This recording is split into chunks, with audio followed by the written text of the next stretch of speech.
We have more people than Kamala had here outside. Let's hear it, Arizona. Let's go. Charlie and I just got back from Chicago.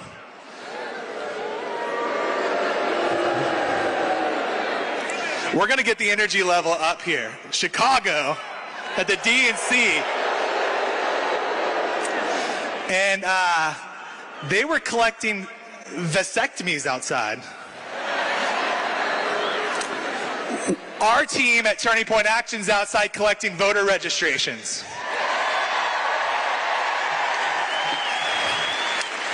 You know, it was 8 years ago. Not a lot of people know this story. 8 years ago, I was at lunch with Charlie, and I get a phone call from Corey Lewandowski. It's 2015. It is about 2 weeks after President Trump, then, Citizen Trump, came down the golden escalators. And he called and said, hey, we want to do a little event in Maricopa County. Like 200 people. Because we're the first candidate that wants to talk about how bad illegal immigration is in this country. And we said, absolutely, we would love to have you. What became the first Trump rally ever in the history books was 8 years ago, right here in Maricopa County.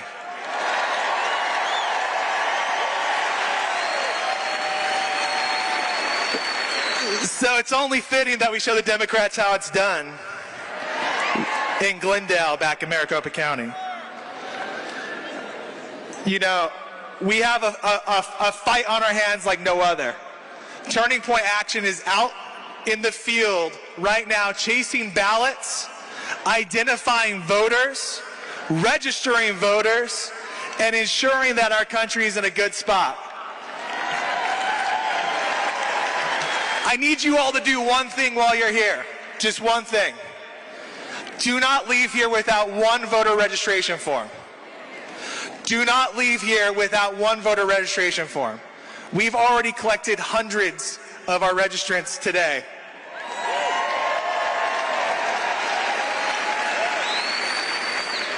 But almost every single one of us knows one person, a loved one, a neighbor, a friend that is not registered to vote. Do not leave here without this form. Do not leave here without committing to just register one person. If we register, each of us just registers one person, show up to vote, we're talking about 3 times the amount of winning that we need to do as compared to 2020. That's the commitment. That's the fight. Our voter registration ends October 6th. You have to get one more person in. Commit to chase that person. Commit to turn them out to vote. Do the work that we need to do to defend this country against, California, was it Kamala-uism? Kamala, they're spelling it right. It's Kamala communism, guys. That's what you're up against. You can go on Turning Point Action's website right now, tpaction.com/100. Download the Turning Point Action application. Commit to chase 100 ballots today. We've already received over 300,000 ballot requests to be chased. Do you know that? The Democrats are scared of this.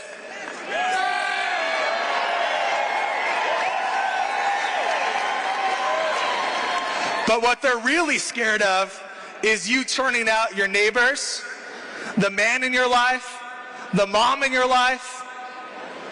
They expect to have greater turnout, and that's how they're going to win. Chasing the people who don't usually vote. You make the commitment today. Everybody ready to do it? You going to commit? One voter to register. Commit 100 ballots to chase. Do not leave here without making sure that Arizona is going to be in a good spot for a long time. I'll leave you with this. Guys, We have a heck of a program here today. You ready for it?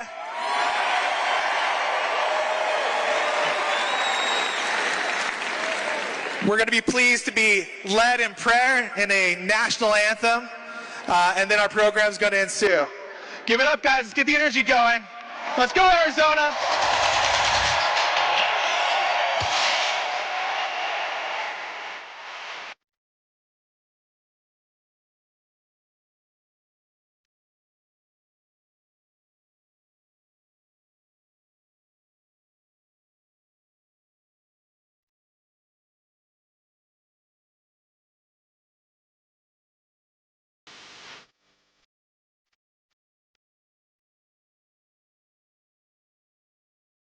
Now welcoming Rabbi Aluche and Lucas Miles for the invocation.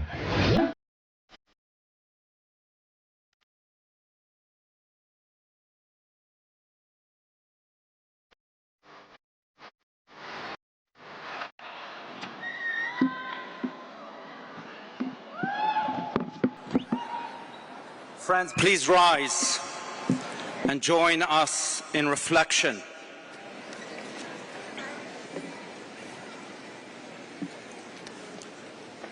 Master of the universe, creator of all, we gather here today to seek your blessing and guidance as we stand together on the brink of a crucial election where we are called to choose leaders who will uphold the values that make our nation a beacon of freedom and justice.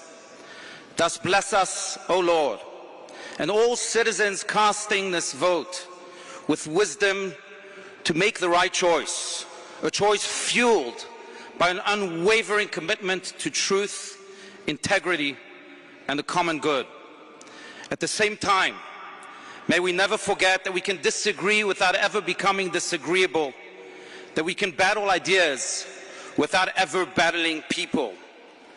Indeed, may we honor the dignity of difference and always recognize that one who is not in our image is nonetheless in your image. That people who are not like us are still people like us. Almighty God, bless all of the leaders of this great nation, and in particular, your humble servant, President Donald Trump.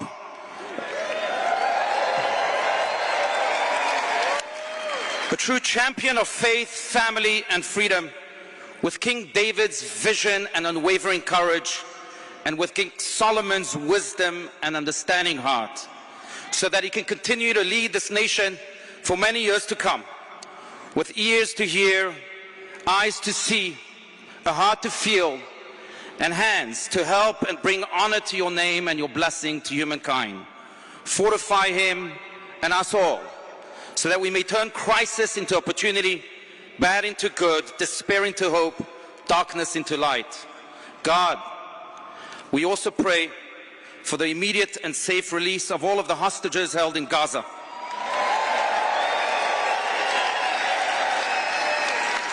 May they return to the embrace of their families in good physical and emotional health immediately. Protect our brothers and sisters in the land of my ancestors, the land of Israel, especially the IDF and US forces who are courageously fighting a war of good versus evil, against the evil terrorists who have waged war against the very foundations of morality and goodness in our world. Strengthen their hands, fortify their spirits, and grant them victory in their righteous struggle. As my mentors, the late Lubavitcher Rebbe and Rabbi Adin Evan Yisrael Steinsaltz of righteous memory taught, the world is not perfect, but it is perfectible. May we be inspired to continue to strive and fight for this perfection in our personal lives, in our communities, in our nation, and in our world. Finally, to quote our great teacher Moses, may it be your will that the glory of your presence dwell in the work of our hands indeed. May it dwell in the work of the hands of President Trump, our leaders and advisors, in the work of the hands of all of our courageous forces of goodness in our world, and in the work of our hands and all of the citizens of this great state of Arizona and our great country, the United States of America. Ken Yehi Ratzon. May it be God's will, and let us say, Amen.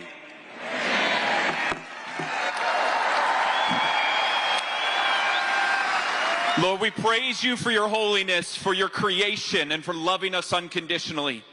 And with this in mind, we come to you now as a nation in need. A land that was once known as a beacon of liberty and freedom has fallen prey to violence, discord, and the bondage of sin. Those we have trusted to lead us have only led us astray and exposed our nation to threats, both at home and abroad. And so, Lord, we recognize that even though we as a nation have forgotten you and ignored your ways, you have not forgotten us. And we believe that we, as we return to you, that your favor will once again return to this land. Lord, you call us to pray for our national leaders, Lord. And we lift up to you right now President Donald J. Trump, that you will continue to strengthen him and surround him with righteous leaders who will guide him towards truth. Lord, we thank you for delivering him and from those who tried to harm him. And we recognize that favor is on his life for such a time as this. Grant him the strength and the humility to walk out your plans and purposes, not only for his life, but for this great nation as well. May we as your people, a nation under God and indivisible, be truly led by your Holy Spirit in every policy we promote, every apologetic we defend, and every strategy we implement. In times of victory, I pray that we point to you. In times of defeat, I pray that we lean on you. But Lord, with so much at stake, the slaughter of the innocents, the twisting of truth, the brainwashing of our children, we ask for victory, that you would fight our battles and save our nation for those who would seek to snuff out the lamp of liberty and bind the hands of justice. Give us ears to hear and eyes to see and the grace to do all that you've called us to do. This is your land, and we are your people. In Jesus' name, amen.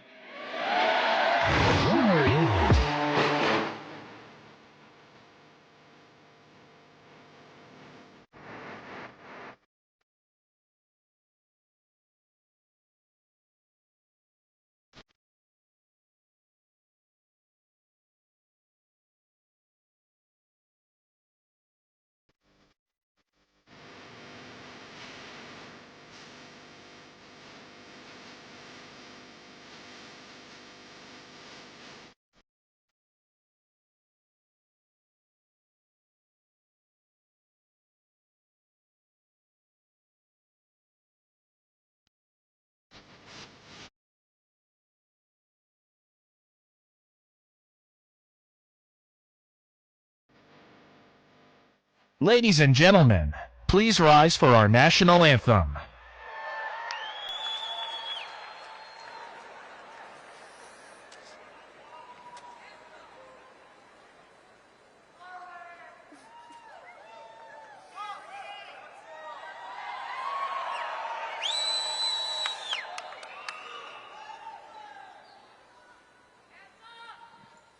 Oh, say, can you see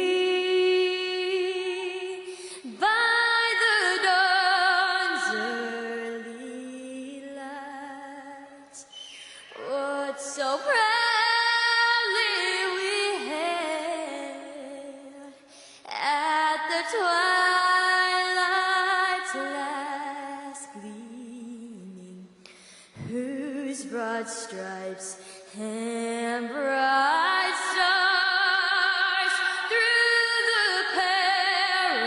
perilous fight o'er the ramparts we watched were so gallantly streaming, and the rocket's red glare, the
gentlemen, please welcome to the stage, Shelley Boggs.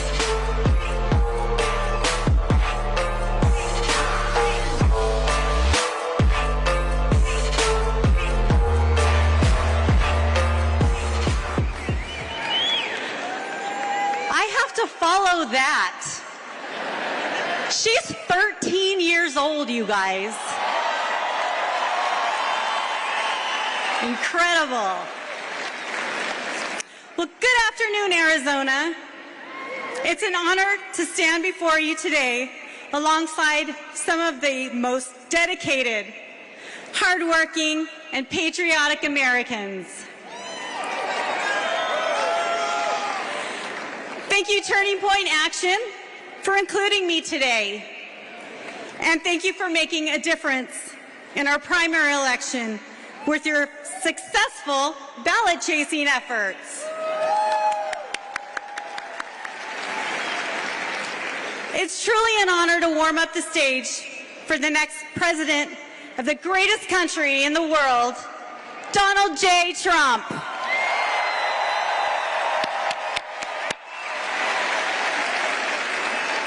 We're here today because we share a love and a passion for our state and our country.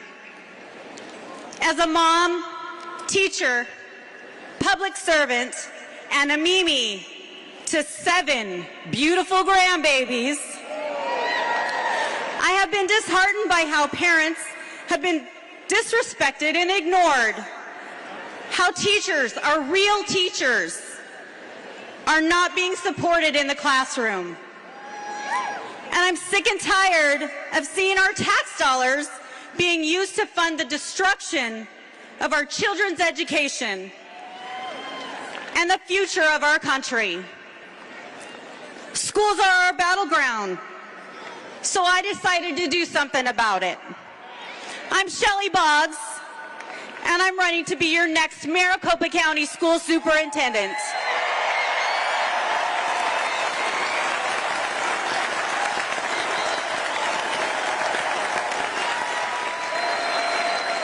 Education is the foundation of our future. Having spent over a decade working in education, from teaching to serving on a school board, I've seen firsthand the profound impact that a strong educational system can have on our students and our community. We face many challenges in education today, but every challenge is an opportunity to innovate, to empower students with knowledge and a skill. Students need to be taught the importance of our Constitution and what it means to be an American.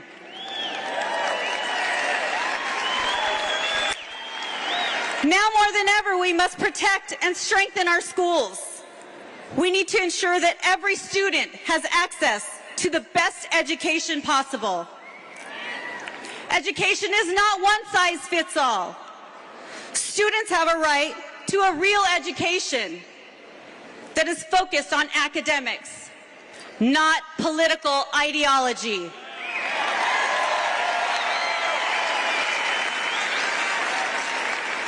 School choice provides the education freedoms parents need and students deserve to find the best option that helps them be successful.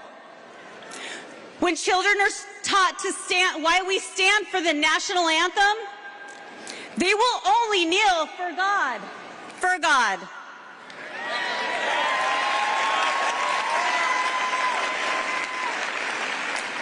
I'm committed to making our school a place of excellence, a place where children can learn in a safe, supportive environment, where parents are partners in education and respected, and where teachers are empowered to do what they do best, to teach, our real teachers. As I stand before you, I'm filled with hope and optimism for the future of our schools and our country.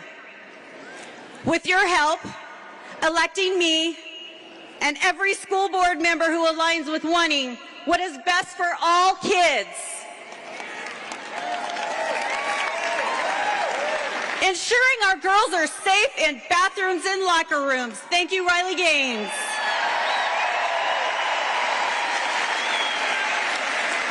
That the color of our skin does not dictate who we are and our abilities.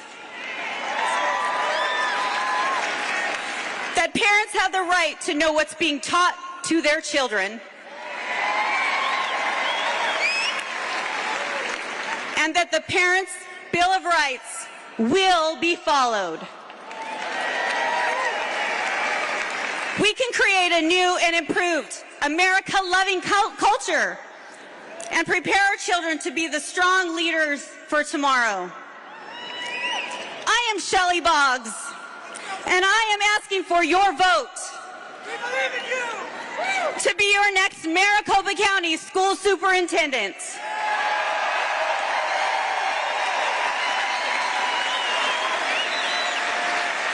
Please make sure to vote in November, all the way down the ballot. Don't forget our school boards. Don't forget them. God bless Maricopa County. God bless Arizona. God bless President Trump. And God bless the great United States of America.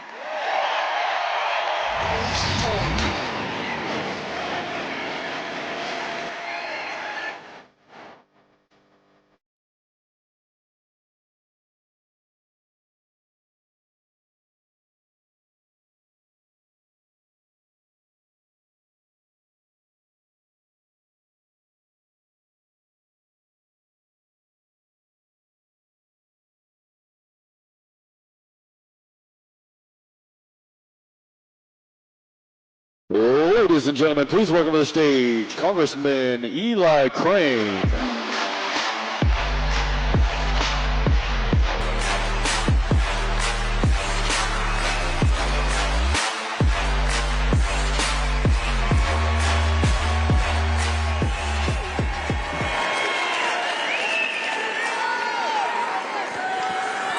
Thank you guys. You guys ready to beat some socialists here in a couple months? Make no mistake about it, that's what we're up against. And it's up to us. It is up to us. We've been blessed to be born, raised, and live in this country. I know you guys feel it just like I do. It's actually why I ran for office. I got tired of watching politicians at events like this or come talk in the district about going up to Washington, D.C. and fighting for us. And then the moment they got there, they became a part of the very establishment that sells us out every single day. You know what? I didn't make my voters a lot of promises, but I did tell them, I will go up there and I will fight like hell for you guys. That's right. That's exactly what we've done. I'm honored to be one of the only people, there were 8 of us, that fired the former Speaker of the House, Kevin McCarthy, this last year. Yeah, thank you.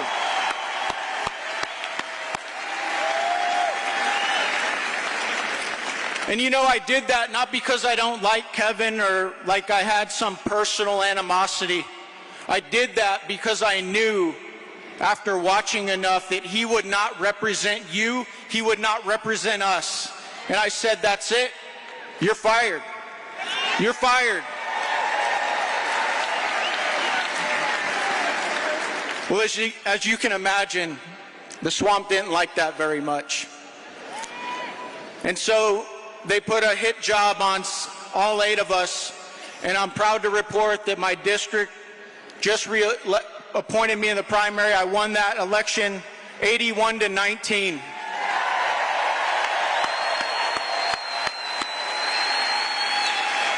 I tell you guys that, not to brag on me, but to brag on you.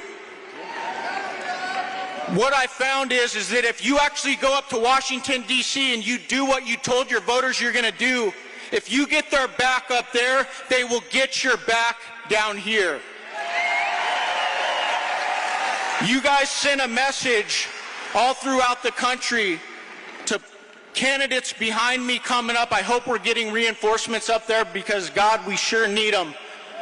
That they can go up there and they can fight against the swamp. And the voters of this country, if you do that, they will get your back. So thank you. Thank you.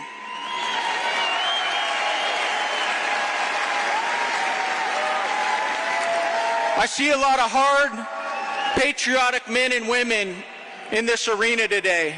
It gives me the energy to go back to Washington, D.C. and continue the fight. I'm reminded of one of my favorite statements. Hard times create strong men. Strong men create good times. Good times create weak men, and weak men create hard times. It's like a tale of two administrations. We have weak and incompetent leaders right now that are creating hard times for everyone. And I know you guys feel it just like I do. But let's talk about strongmen for a second. How about President Donald J. Trump?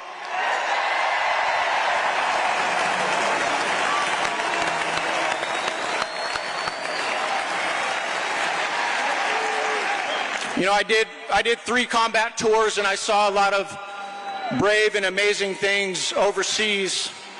And when I saw President Trump on January 13th, on the 13th, get shot in the head, get up off the deck, pump his fist, and let him know no matter what happens to him, it's up to us to continue the fight. Fight, fight, fight.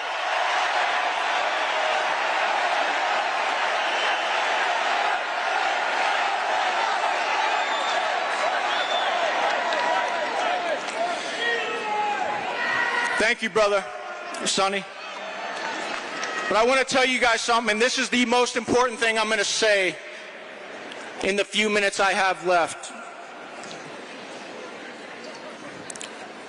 We're never going to fix this country if we only look at it through the political lens. I want to read you guys a scripture. 2 Chronicles 7:14 says this: "If my people who are called by my name will humble themselves and pray and seek my face and turn from their wicked ways, then I will hear from heaven and I will forgive their sin and I will heal their land."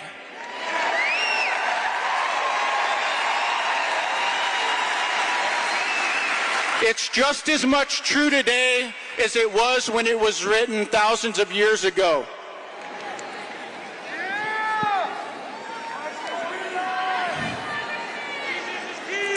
The reason I say that, guys, and I realize that not everybody in this building shares the same faith, but our founders understood what I'm talking about. We have pushed God out of everything, and that is why we're in trouble. We need to turn back to God in this country.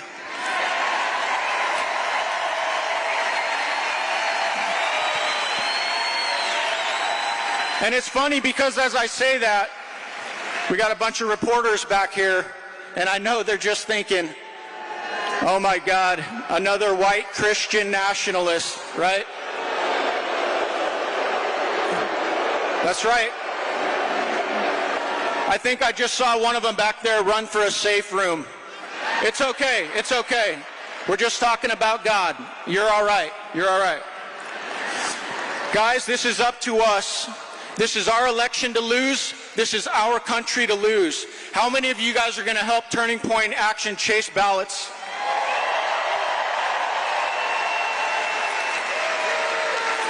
Good, because this is not a spectator sport. And if we want these times to be good again, it's going to take action from all of us. We can't count on Donald Trump to carry the entire load on his back. So thank you guys for turning out. Thank you guys for waiting in that hotline. God bless Arizona. God bless you guys. And God bless the United States of America.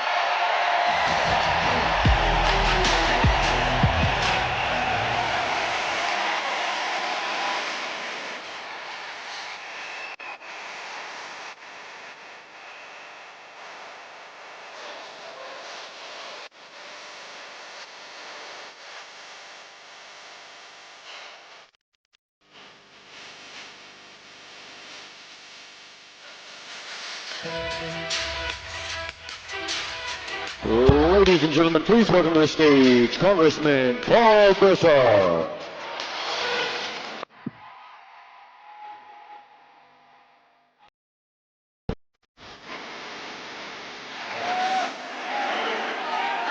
Hello, Arizona.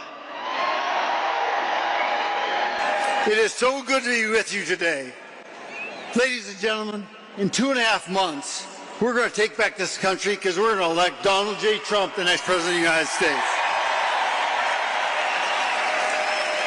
And once again, Arizona is going to be the center of that deal.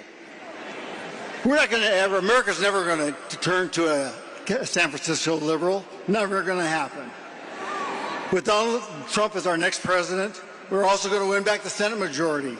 It starts by electing Kari Lake for U.S. Senate.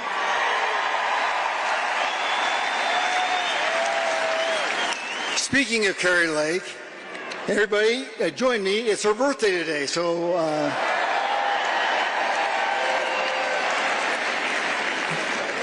I'm no Laura Ligon, the gal that sang the national anthem, but I'll sing her quickly the congressional birthday song.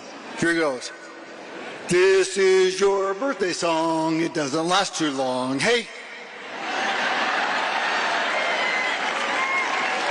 With Donald Trump and J.D. Vance in the White House, we're going to keep and grow this majority in the House. And we'll elect more conservatives in Congress who will help fight with me and Andy Biggs and Eli Crane. You just heard Eli. You're going to hear Andy shortly. And we're going to get things done for the American people. These past 3.5 years, Kamala Harris and the liberals in Congress has driven our country into a ditch the size of the Grand Canyon. 20% Biden inflation, crime and deadly drugs destroying our country, 13 million aliens and counting welcomed to our country illegally by this administration. A weaponized federal government, persecuting and jailing or canceling anyone who disagrees with our wokeness. And how about the announcement this week? What happened to the 800,000 jobs? This November will be the most consequential election of our lifetime. Americans want a secure border.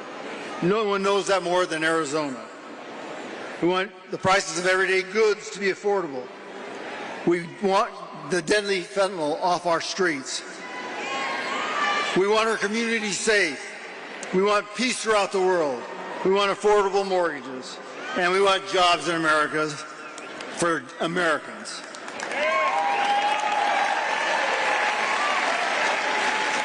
But Democrats think they're smarter than you and me. They want to be able to coronate the next president of the United States so they can continue to shove their liberal agenda down our throats. So today I'm asking for your help. Trump supporters, I'm asking you to get involved between now and November. Because you can bet the Democrats are scheming already on how they're going to steal another election. They've already disposed of Sleepy Joe Biden. We have to make sure the next election is too big for them to rig. Too big to rig.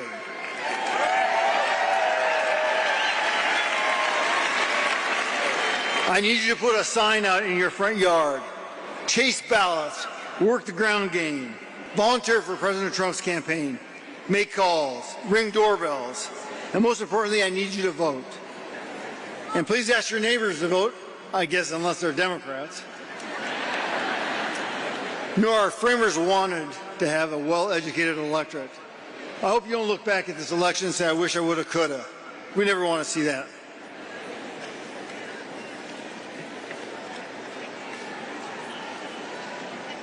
With your help, we'll send a clear message to Kamala Harris, Chuck Schumer, Hakeem Jeffries, Nancy Pelosi, and Mitch McConnell even.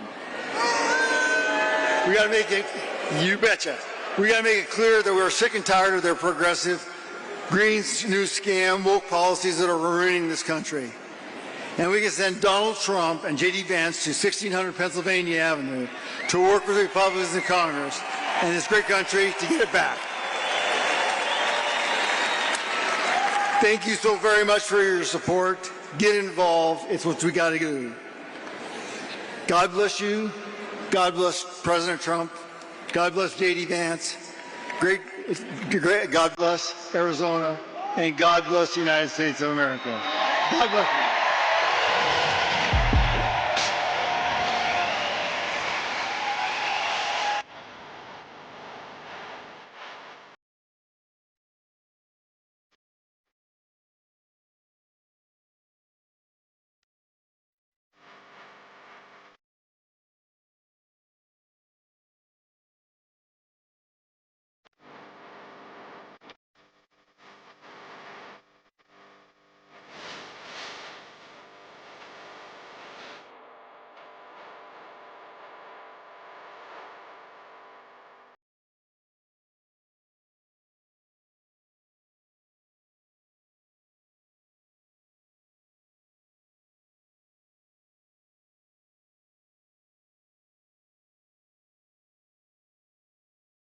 Ladies and gentlemen, please welcome to the stage Sheriff Candidate Jerry Sheridan.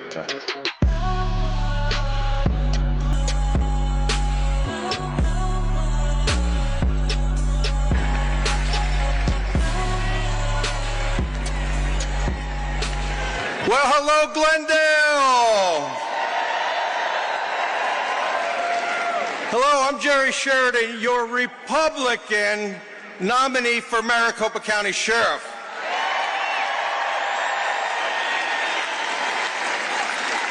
As a 40-year veteran of the Maricopa County Sheriff's Office, I am excited to represent all freedom-loving citizens of Maricopa County.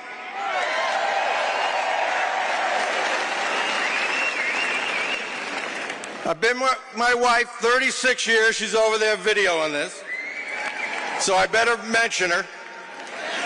We live in a rural area with my dad. He's 93 years old. He lives with us. He's a retired lieutenant from New York City Police Department.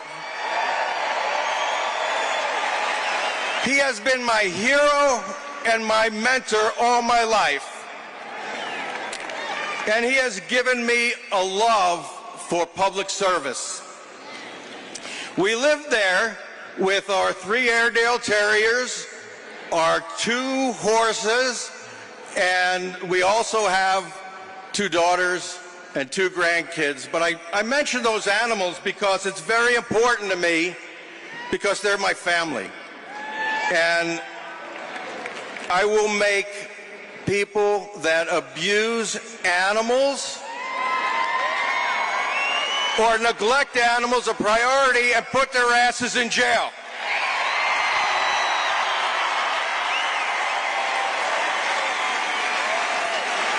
And don't forget, statistics show if you're abusing animals, you're probably abusing your family too. The past 7.5 years, there have been an explosion of suicides and drug overdoses in your Maricopa County jail system. Over 300 lives have been lost of people in custody. I will focus on increasing the safety for those that are incarcerated and protecting the taxpayers of this county from paying those enormous lawsuits that you know that follow. I'm often asked about homelessness. Well, what can you do about that if you're our sheriff? Well, I'll tell you what I can do. Homelessness is plaguing our communities throughout Maricopa County. And it's a lot more than just law enforcement can handle. But as your sheriff, I will make homelessness something that we will have an impact on, because people in jail are there because most of them have mental health issues. They self-medicate with illegal drugs. So as your sheriff, I will make sure they get the proper treatment they need. I will send them to medical providers, shelters, and mental health centers. We can make a difference. Criminal cartels have created an explosion of fentanyl on our streets here in Maricopa County. Did you know that 6 people a day on average die of drug overdoses here in our county? 4 of them attributed to fentanyl? This is unacceptable, ladies and gentlemen. We cannot accept this poison anymore. This cannot be tolerated. And there's probably not one of you in here that doesn't know a story or have a family member or someone, a neighbor that's been affected by this crisis. Well, I have a story. Someone that I grew up with, her son and his friend were sitting there at night watching TV. She kissed them goodnight. She went to bed. She woke up the next morning to have her teenage son and his friend dead on their couch. This is a story that is all too frequent in this country. Fentanyl overdoses. It only takes one pill one time. But as your sheriff, I am going to commit to stopping or preventing as best we can to bring the drug and addiction unit back, put them on our southern border in Maricopa County down by I-8, fight those drug cartels. You know, those dedicated deputies, we've done it once before, and when I become your sheriff, I'll do it again. Holding criminals accountable, keeping jails open for all the cities in Maricopa County to use, and protecting the civil liberties of our citizens will be the hallmark of my administration. I can do this.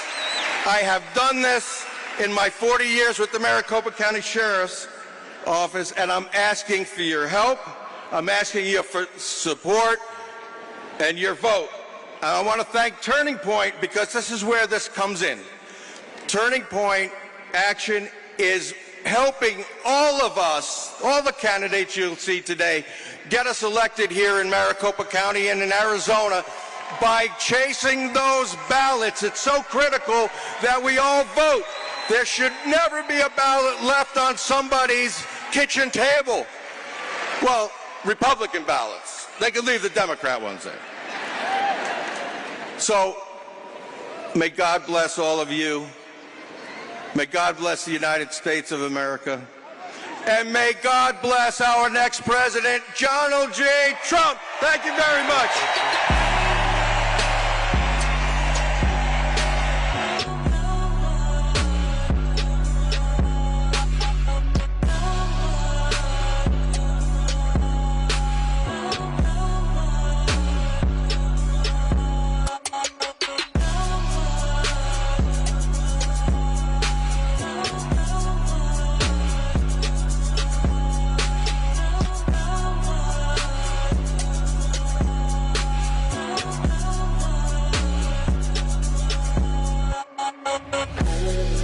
Ladies and gentlemen, please welcome to the stage Congressman Andy Biggs.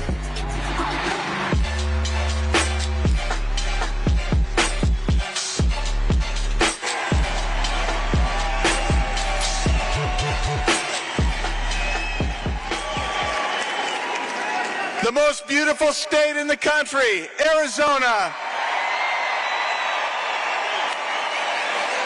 Arizona, do you know who the next president of the United States is going to be?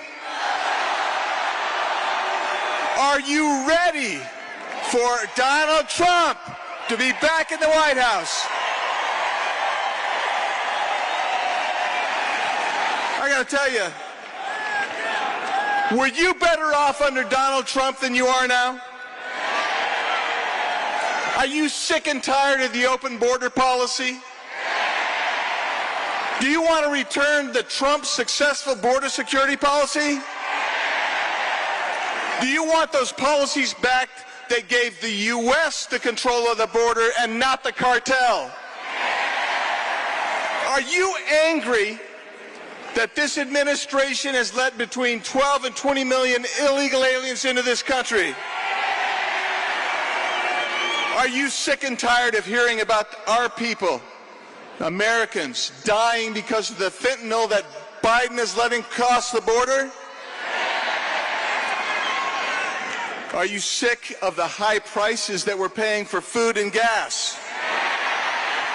Do you want Trump's economy back? Do you remember $2 gas in Arizona? Do you want us to drill, baby, drill?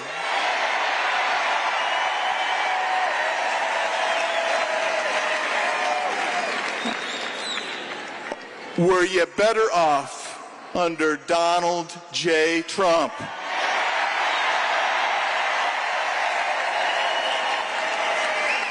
Are you embarrassed at the weakness that this administration has shown to the world? Are you as pissed off as I am that just a few weeks ago the Taliban was driving around Afghanistan in billions of dollars of our equipment? Are you frustrated that Iran is threatening to start World War III? Are you upset as I am, that this administration gave $9 billion to Hamas.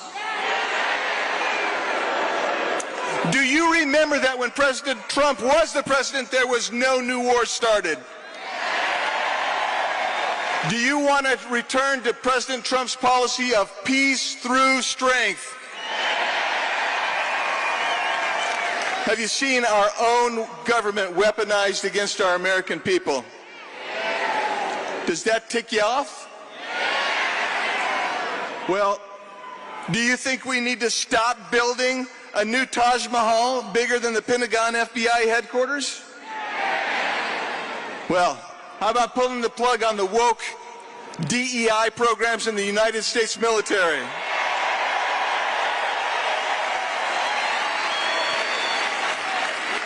Was the military better off when Donald J. Trump was the commander-in-chief? Should we stop allowing boys to go into girls' bathrooms? Should we stop letting men compete against women in sports? Were families safer and more protected under Donald J. Trump? My friends, is this still one nation under God? Will we return to him and save this nation? And are you ready to work to return Donald J. Trump to the White House?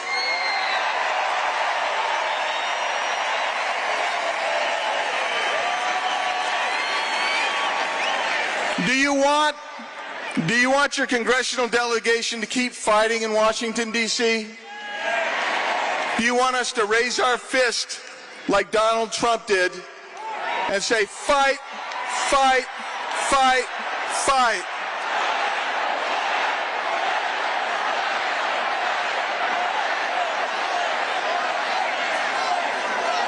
We need every vote. We can win Arizona. We can win Arizona. We need every vote. Will you join me? Will you help us? Will you help us get every Republican voter to the ballot?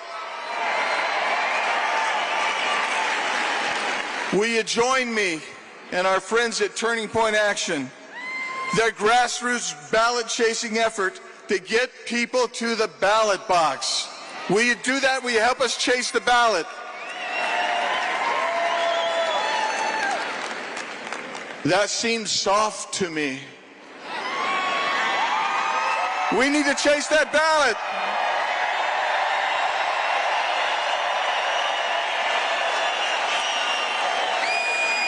We need President Trump.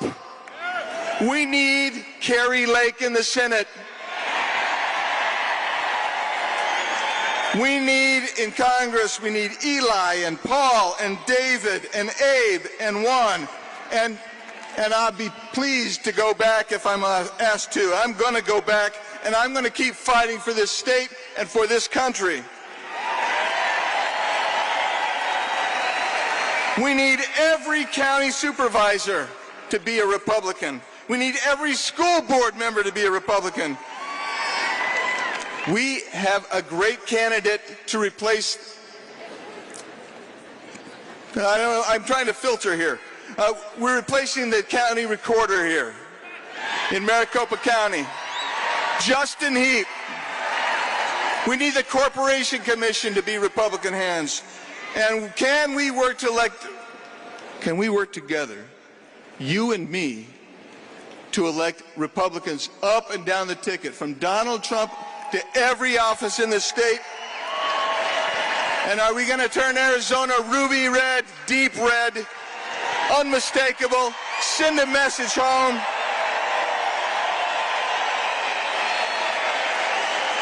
And let's just finish it off by reminding the world and our friends in the media, who's the next president? Donald J. Trump. Thank you. God bless you. God bless this country. Thank you.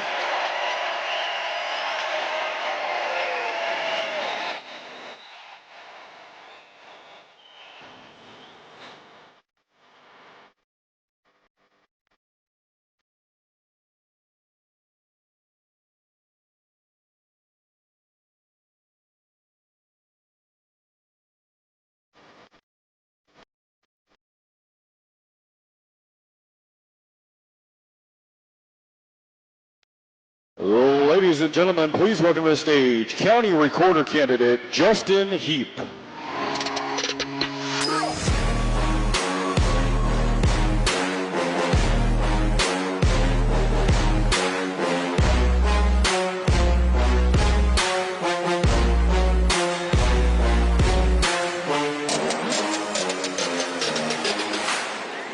Wow. I got to tell you, this is a good-looking room full of patriots. You want to know the best thing about speaking at a Trump rally? Is you don't need to use AI to make it look like the seats are full.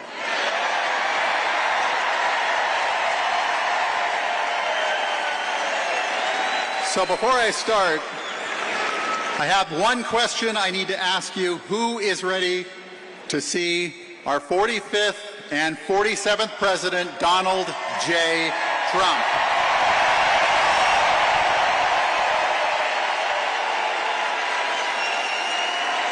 My name is Justin Heap, and I am running for the Maricopa County Recorder to secure our elections.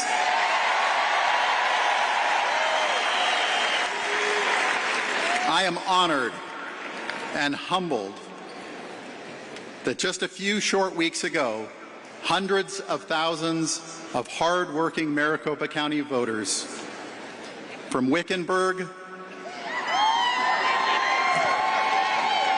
to Scottsdale, from Anthem to Gila Bend, turned out to choose me to represent them for the Maricopa County Recorder's position, and to be the Republican nominee for one of the most important races in America today. Whether we wanted it to be or not, election integrity has become the civil rights issue of our time. And despite the clickbait smear pieces of the left-wing media, I am proud and ready to stand before you as a fearless defender of your God-given right to free and fair and honest elections.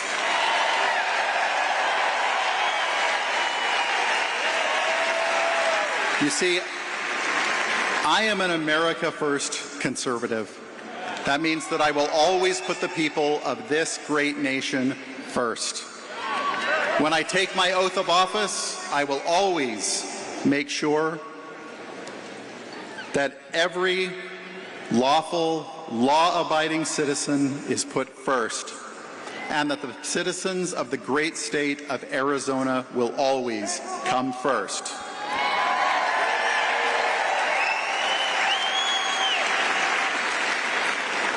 So to the independents and Democrats in the room today, and for those across Maricopa County, this is my message to you. Join me. Free and fair and honest elections is not a Republican issue. It is an everyone's issue.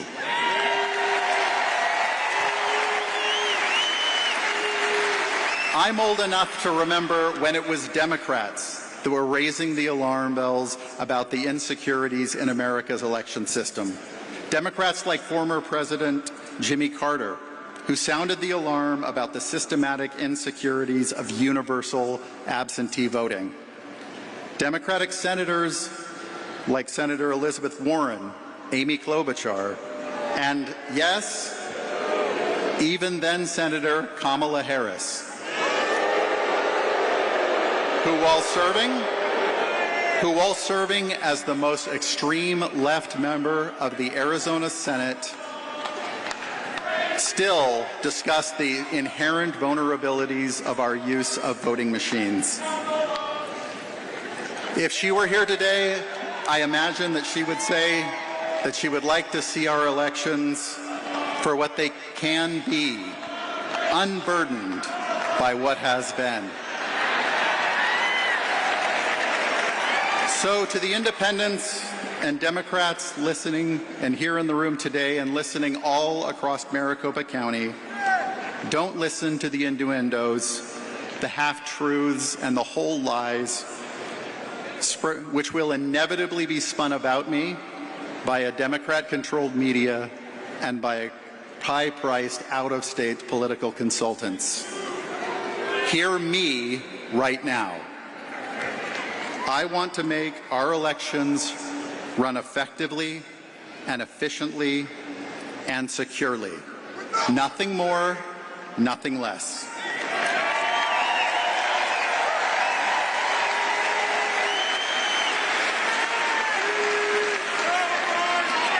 We should all be proud of our elections in this country. But sadly, as I have traveled across this country, it has become clear to me that our system is broken and desperately in need of repair. Over the past 180 days, I have attended 208 events, listening to voters from everywhere in the county and of every corner of the political spectrum, hearing about their lives and their life stories, hearing their concerns. And as I did, one common theme became crystal clear to me. The voters are sick of our elections making us a national laughingstock. The voters are sick of being mocked and condescended to when they ask sincere questions about our election system. And most of all, voters are sick of hearing from their neighbors, why should I even vote if I can't even trust the system? I am running for Maricopa County Recorder because it is high time that we had someone willing to roll up their sleeves and solve the damn problem.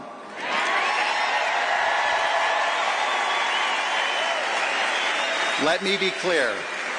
Every voter, regardless of political party, should be able to have confidence in the process and outcome of our elections. Every voter should be respected by the people running our elections. Our election laws must be followed, and the plague of election day problems that we have seen in recent years must end now.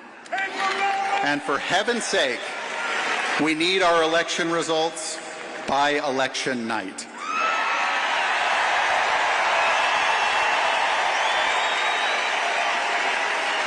I am Justin Heap. I am running for Maricopa County Recorder, and with the help of Turning Point and Trump Force 47 that is working to bring out our voters across this state and swing states all across America, we too can make our elections trustworthy again. I am Justin Heap. I hope that I will have your vote. Thank you, and God bless the great state of Arizona.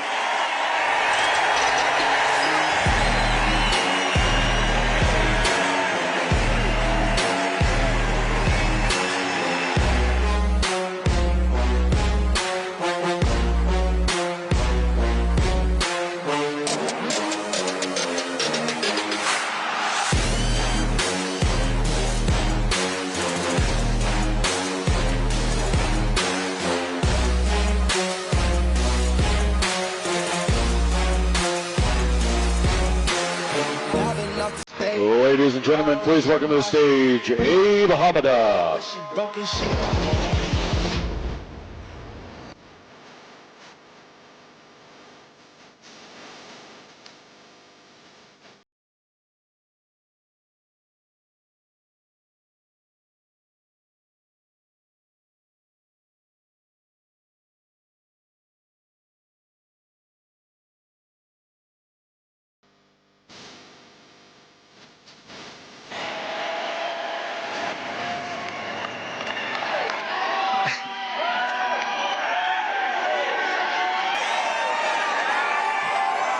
Arizona loves its fighters, don't they? And you know, today's a very special day for one of Arizona's toughest fighters. I don't know if you knew this, but today is the birthday of Arizona's next Senator, Kari Lake.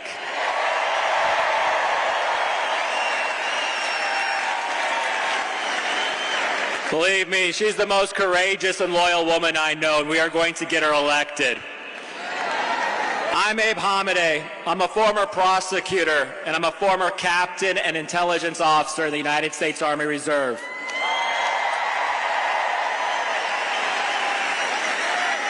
And today I stand before you as your next congressman.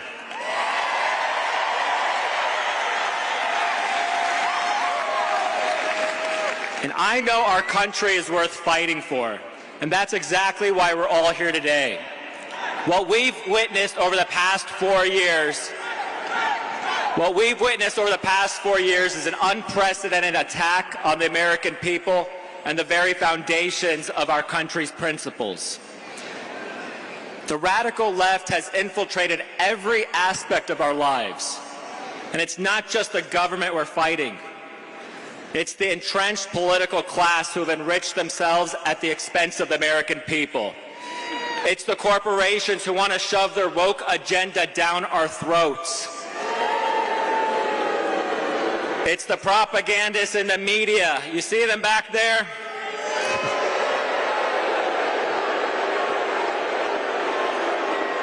It's the propagandists in the media who want to divide us and hide the truth. Now, make no mistake, we are at war with the radical left. And that's why it's time to elect President Trump and Kari Lake so we can go back on offense.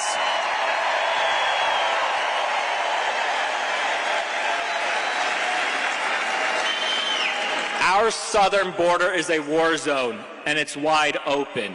And that's why on day one, when I'm elected to Congress, I'm going to work with President Trump and our new Senator Kari Lake to designate the drug cartels as a foreign terrorist organization.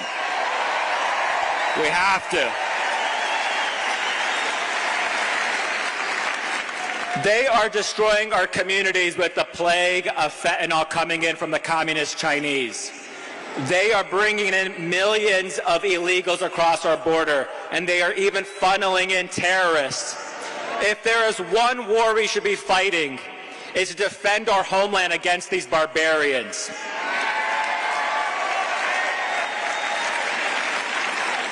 Sadly, it's not just the border that's a mess. The radical left has created all sorts of other problems. Our elections have been hijacked. Our justice system has been weaponized. And our cities have turned into Gotham. It's time to restore law and order. It's time we hold those who seek to destroy our country accountable. I want justice for what they've done to us. It's time we lock up these crooks and put handcuffs on them.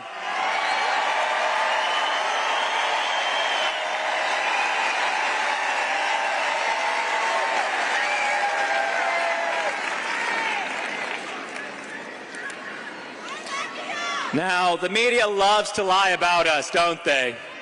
Believe me, I know. But the truth is, the America First movement is all about giving a voice to the forgotten men and women of our country. We want a secure border again. We want cheap gas again. We want affordable groceries again. We want to preserve Social Security. And we want to restore American jobs and not send them overseas. And most importantly, we want fair and honest elections.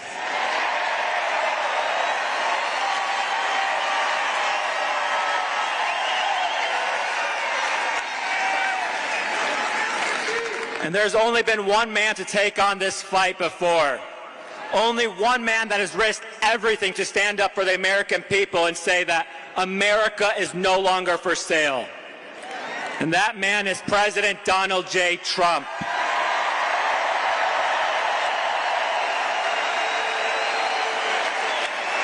And he has never stopped fighting for us. He took a bullet for us, and he will never surrender.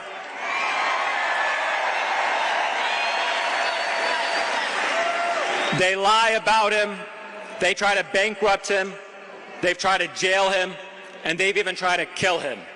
And yet he still stands because he knows America is worth fighting for.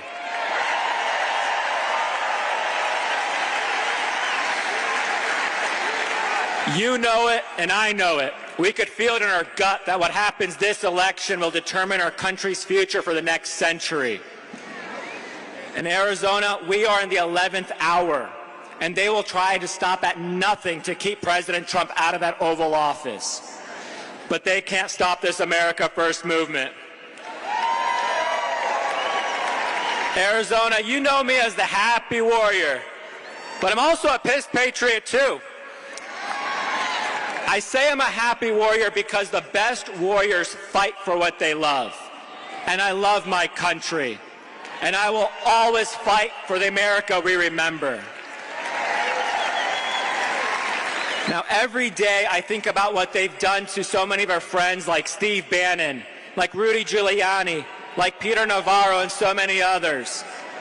And right here in Arizona, we have an illegitimate attorney general going after 18 Republican friends of ours simply for fighting for the truth.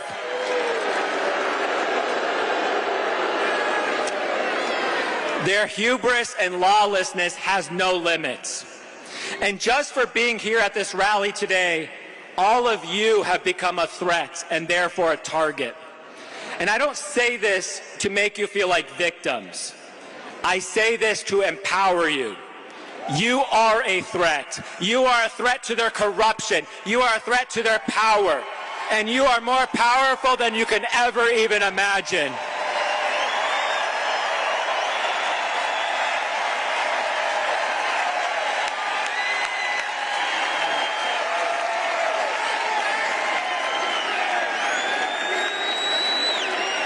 And that is why I'm asking you to stand with President Trump, Kari Lake, and the entire America First movement all across our country. I'm asking you to join us in battle as we fight to save the America we love and restore the principles that made America the greatest country in the history of mankind. We owe it not only to future generations, but to every single American that has shed blood for our country. From Lexington and Concord, to the beaches of Normandy, to the mountains of Afghanistan, to the deserts of Iraq. But most of all, we owe it to ourselves. We owe it to ourselves to be able to say that we answered our country's call in the darkest of hours. Arizona, are you ready to answer that call? Arizona, are you with me? Are you with Kari Lake? And are you with President Donald Trump? And we are with you now and forever. So this November, let's give them a November to remember. Thank you, Arizona. Thank you, President Trump. And may God bless the United States of America.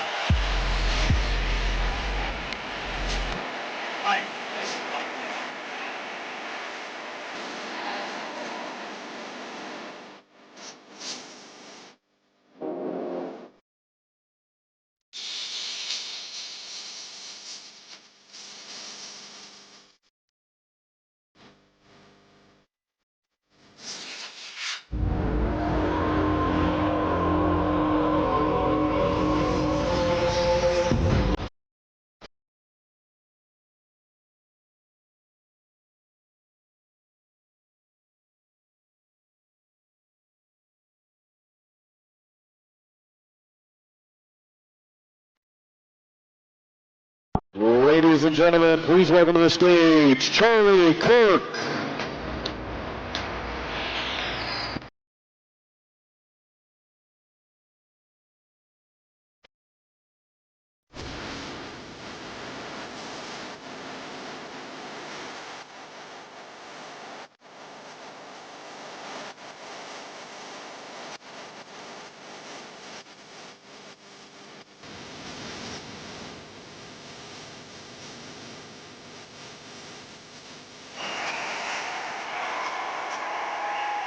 Wow!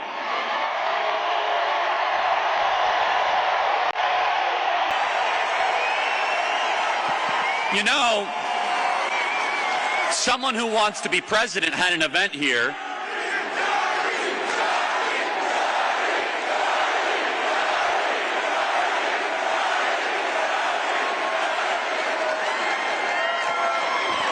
And she had to partition all this off because We draw a bigger crowd than Kamala Harris, don't we?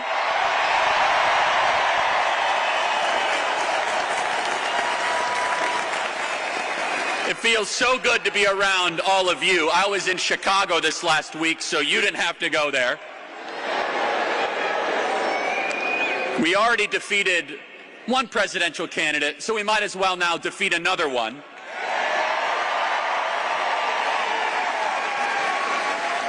And what an honor, what a time to be alive in the most important election of our lifetime. I'm traveling the country, going to college campuses, we're organizing in the grassroots, we're talking to so many voters that know it is time for change. They know that something is wrong. They're tired of sending $200 billion overseas to Ukraine while we can't secure our southern border. They're tired of seeing our homeless vets while we prioritize foreigners that come into our country. And by the way, what an insult to the legal immigrants in this country that we allow illegals to get luxury hotels who cut in line.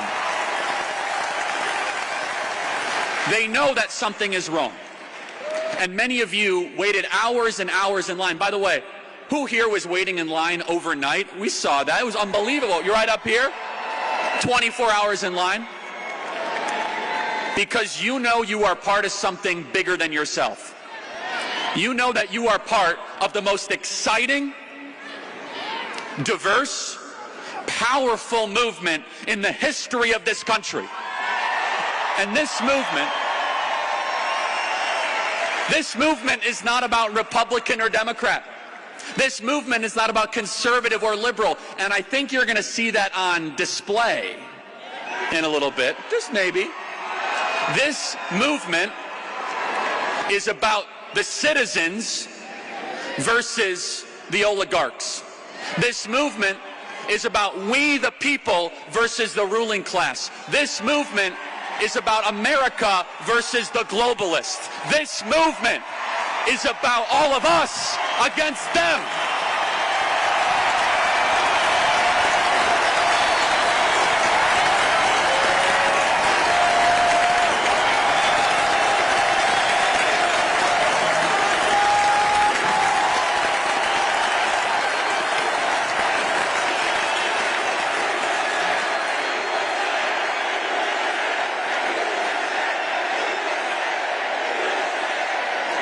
And they know something is coming in November. You could see it.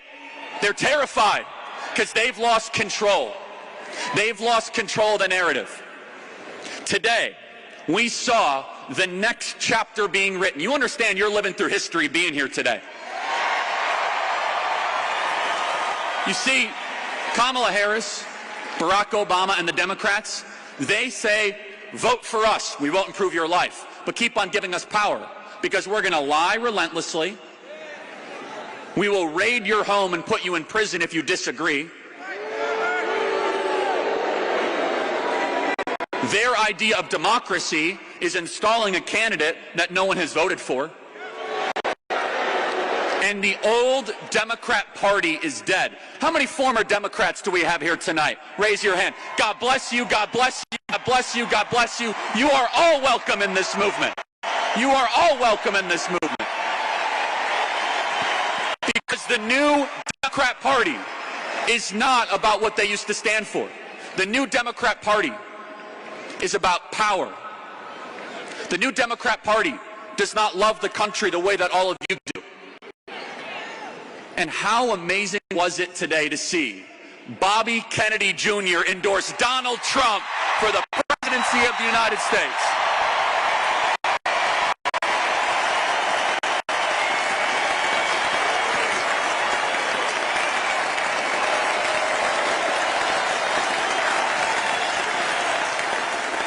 You know, this has been a wild summer, everybody. Donald Trump was convicted in a show trial. We had the earliest debate ever. Donald Trump was shot and survived, and by 2 centimeters our country lived. We got a new candidate, and maybe most remarkable of all, a Kennedy has endorsed a Republican for the presidency of the United States.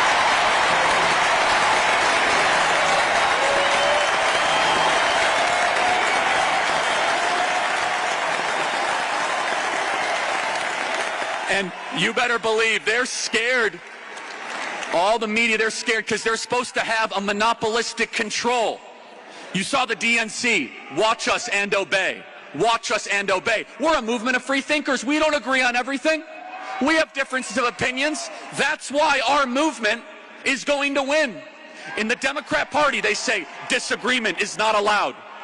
They don't believe in free speech. They don't believe in the free discourse of ideas. I think it's a wonderful thing that we could say we might disagree on the small stuff, but we agree on the big stuff. We agree that we should prioritize American citizens over foreigners. We agree that it is a constitutional right that you should be able to speak, that the government should not be able to spy on us without a warrant. We agree that every human being is made in the image of God and deserves protection.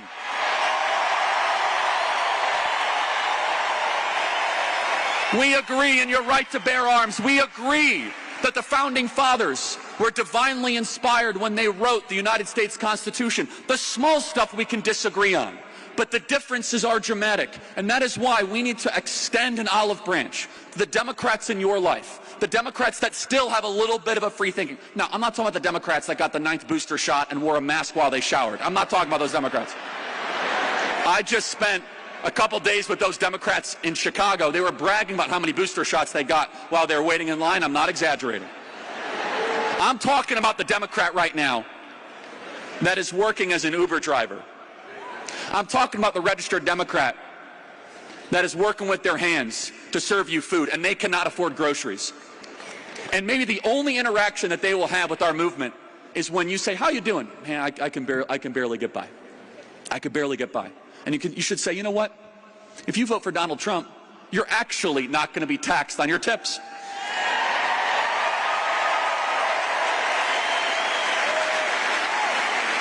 This movement is growing and ascending because we all agree on the big stuff. We agree that the people are the sovereign in this country. And we've seen in the last 30 years the uniparty on full display. You know where the wealthiest counties in America are? They're all around Washington, D.C. 8 out of 10 of the wealthiest counties in America. So basically what they do is they tax you into oblivion. They make everything more expensive, and inflation is a tax, by the way. They take all of that money so that they can get richer and wealthier around the kingdom of Washington, D.C. And what do they produce? All they produce is more regulations, rules, and customs, and wars that put you in more jeopardy. A $6 trillion budget while we have to close down our factories. And they thought they could get away with it. And this is why they fear the man we are here to support today. It's more than just that he supports the right things. It's that he had the brilliant and uniquely American idea to bring all of you in the room where the deals are negotiated, where you get a seat at the table. And they hate that. They hate it because you're not supposed to get involved in this. You're supposed to be on the vote for years, give me the power day of my business.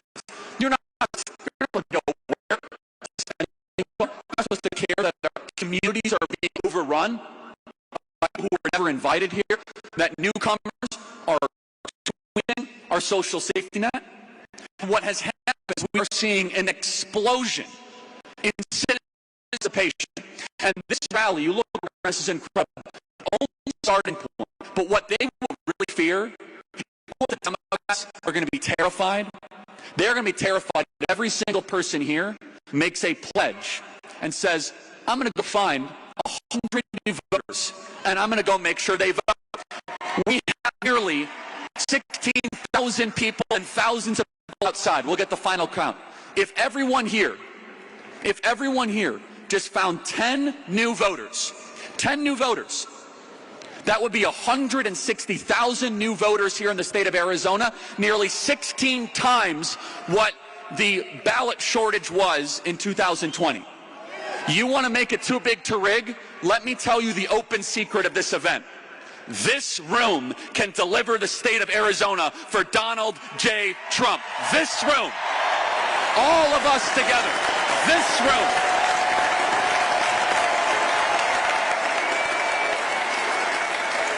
And it's as simple as, I'm going to go download the Turning Point Action app. I'm going to make sure that my brother, my sister, my aunt, my uncle, my aunt, my cousin, my Uber driver, my waiter, my waitress, are you registered to vote? Nah, it's a waste of time. No, no, no, no. I'm not asking you to storm the beaches of Normandy. I'm asking you to fill out a piece of form, fill out a paper, put it in the mail. 5 minutes, and I better never hear you complain about inflation again if you don't fill out that ballot. On October 7th, which is tragically the anniversary of the terrible massacre in Israel, ballots go out in this state. Ballots are going to be scattered all across this state. What the Democrats do is they will deploy thousands of paid operatives to go find those ballots, to try to chase them and get them into the system. Now, I'm not here to try to change your method of voting if you want to go vote on Election Day. All for it, I get it. But I am going to say, for the plumber, the electrician, the we want them to hopefully try to vote early than not vote. For the people that never vote,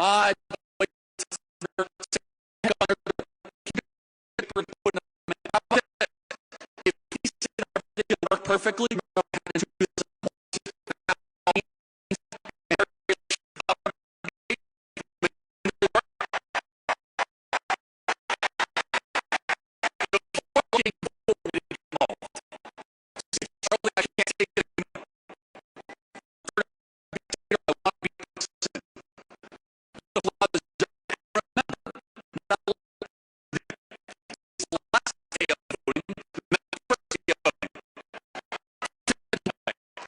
our supporters are so far up to vote for Trump, should we give or movement more days? No. To go out for 45 days? And how to do it? He fled the poll on Monday, on reform, with a single one that wants to vote for we want that vote. If you are willing to 24 hours in the lockout,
Well, thank you very much, and a very big hello, Arizona, hello, Phoenix.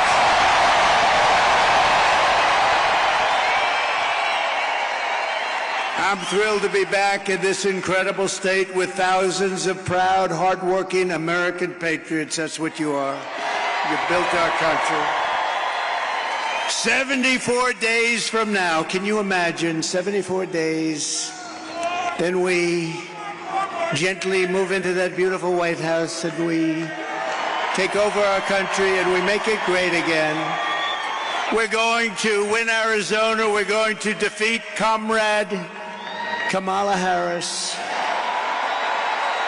And we're going to win back our beautiful White House. We're going to win it back. We're going to win it back in record force. Everyone here tonight is part of the greatest political movement in the history of our country. You know, this is the greatest political movement. It's called Make America Great Again.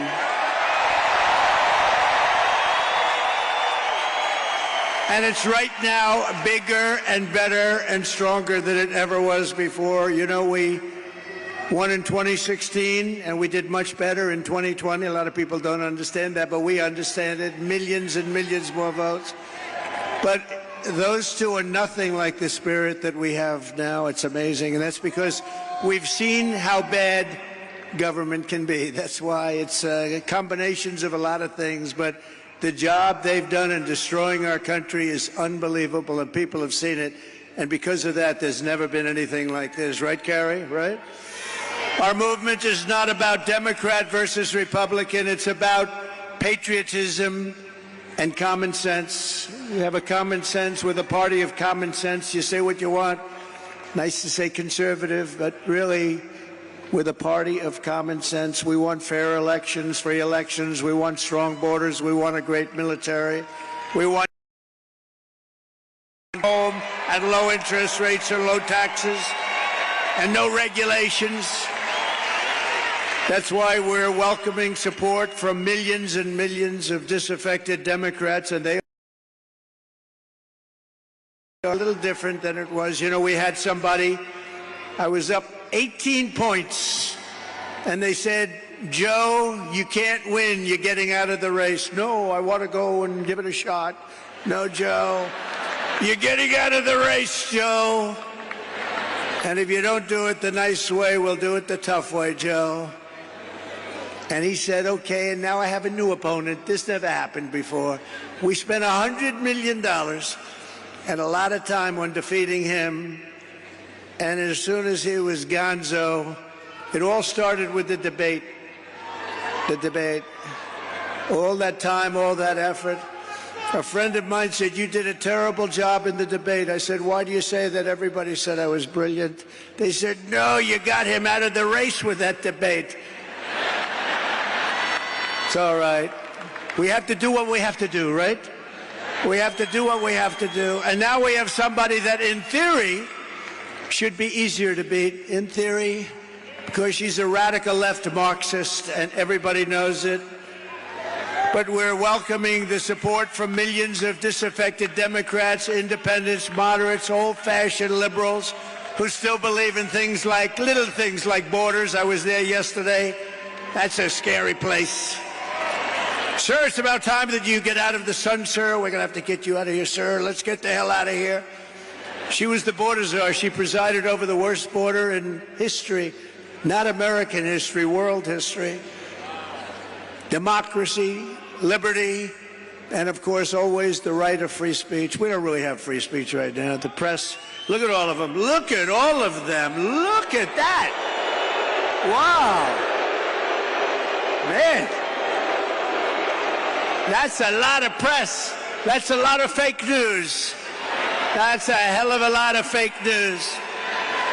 Gone forever is the old Democratic Party of FDR, JFK, and that's right, even Bill Clinton. Kamala Harris's Democrat Party is the party of free health care for illegal aliens, communist-style price controls, defund the police. All her life she wants to defund the police. A little while ago she changed, didn't she, huh? banning gas-powered cars and sex changes for minor children without parental consent. How about that one? How would you like that?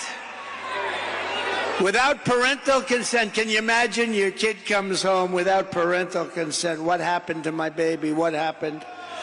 The true divide in American politics today is between these far-left fascists, led by Harris and her group, and you know who her group is, and citizens of all political backgrounds who love our country, share traditional American values, the values that you have right here in this great state, and look past our differences to unite around a thing called our great American flag. And we should speak to our great congressmen and congresswomen. They ought to make it illegal to burn the American flag. If you burn the American flag, you go to jail for 1 year. 1 year, that's all, 1 year. You burn the American flag, because in Chicago at the Democrat deal, they were burning flags all over the place. You burn the American flag. They say it's unconstitutional to do that. I think it's constitutional. You burn the American flag, you go to jail for 1 year. Nobody's going to be burning the American flag anymore.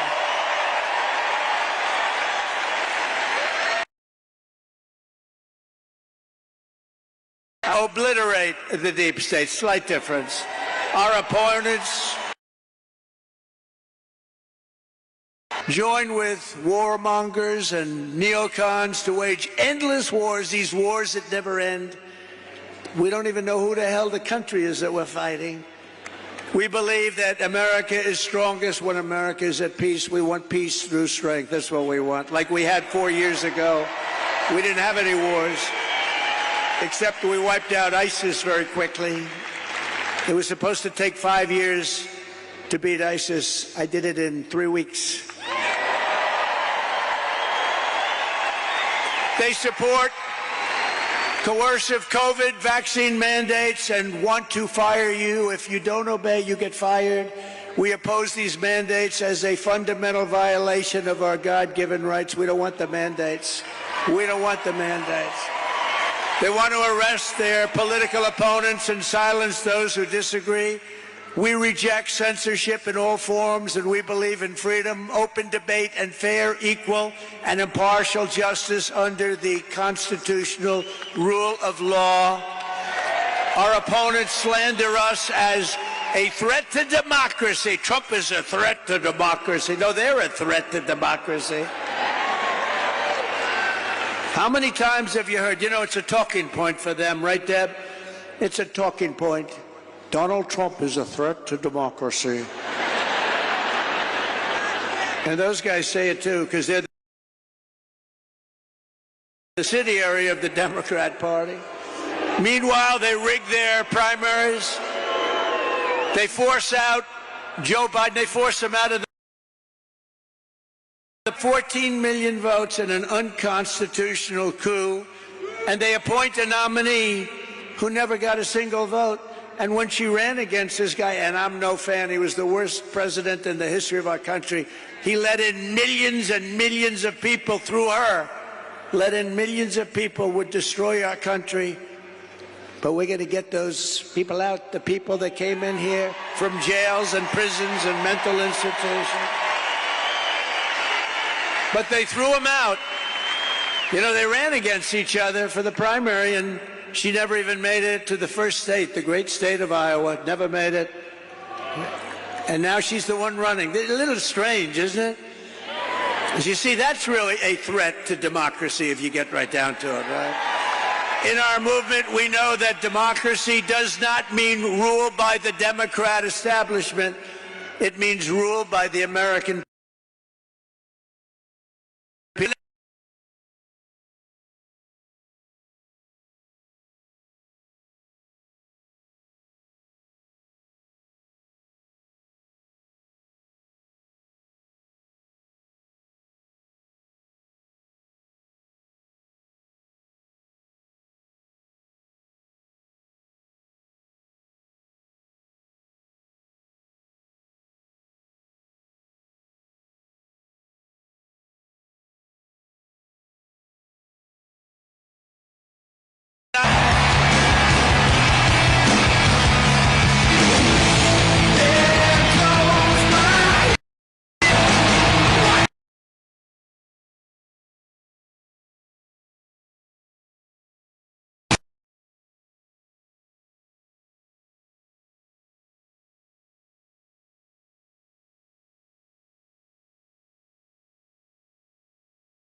President John F. Kennedy.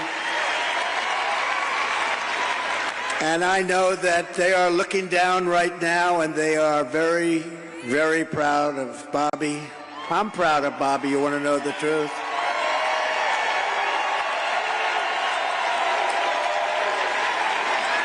And I don't think I've ever introduced anyone that got applause like he just got. I must tell you, I don't think it's true. I don't think I've ever introduced anybody that got applause like that.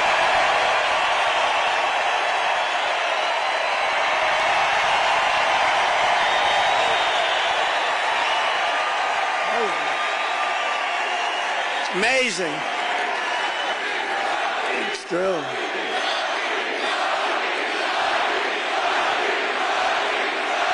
Amazing.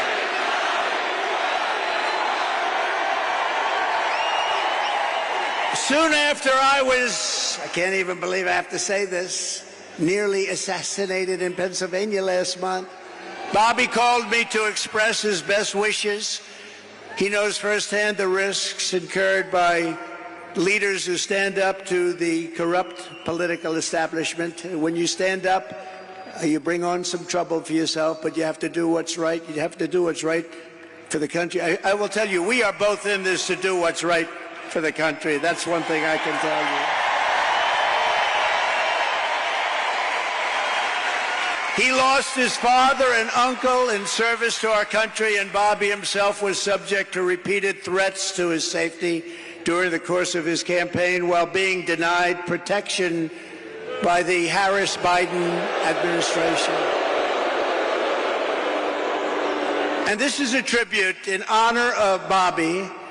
I am announcing tonight that upon my election, I will establish a new independent Presidential Commission on Assassination Attempts.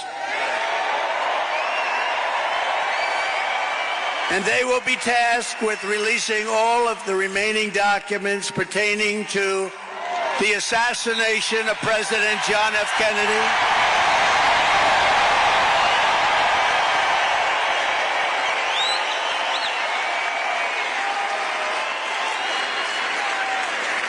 And they will also conduct a rigorous review of the attack last month. But I tell you, I have never had more people ask me, please, sir, release the documents on the Kennedy assassination. And we're going to do that. And I also want to salute Bobby's decades of work as an advocate for the health of our families and our children. Nobody's done more.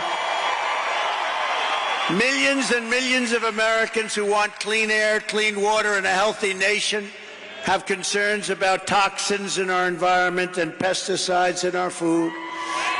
That's why today I'm repeating my pledge to establish a panel of top experts working with Bobby to investigate what is causing the decades-long increase in chronic health problems and childhood diseases, including autoimmune disorders, autism, obesity, infertility, and many more. We want every child in America to grow up and to live a long and healthy life. So I just want to ask Bobby to speak for a little while. I'll stand aside. I'm going to stand aside. But I can only tell you, I've known him a long time. We've been a little bit on the opposite side of the equation. Brilliant. I still think of him as young. He's not that young. I always call him young, but he's not that young. But he is a phenomenal person, a phenomenal man who loves the people of this country as much as anybody can love the people of this country. So, Bobby, please say a few words. Thank you very much.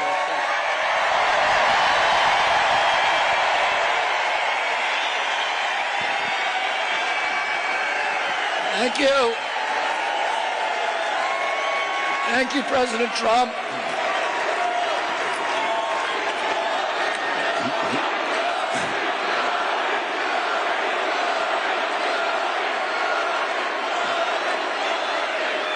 Thank you. Hours after the assassination attempt at Butler, I got a call from a safe food advocate named Kelly Means, who's been fighting for many years to try to end the corruption at CDC and FDA and USDA.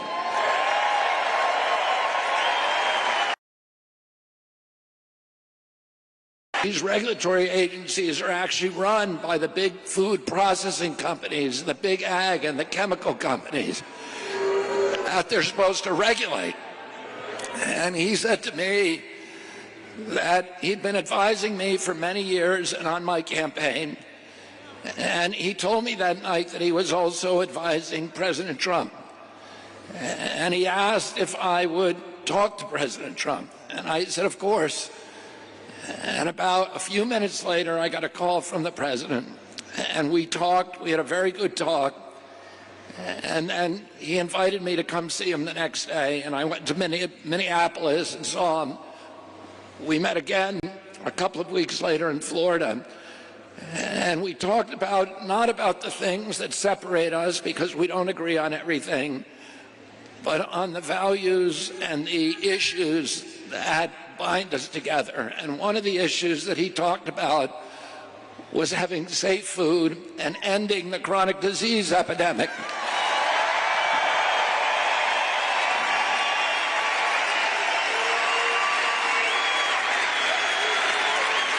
Our children are now the unhealthiest, sickest children in the world. Don't you want healthy children? And don't you want the chemicals out of our food? And don't you want the regulatory agencies to be free from corporate corruption?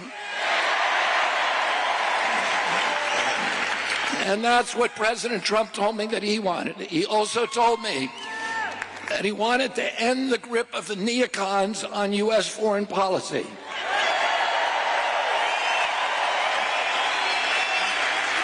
He said he didn't want any more $200 billion wars in Ukraine, that we could use that money back here in the United States.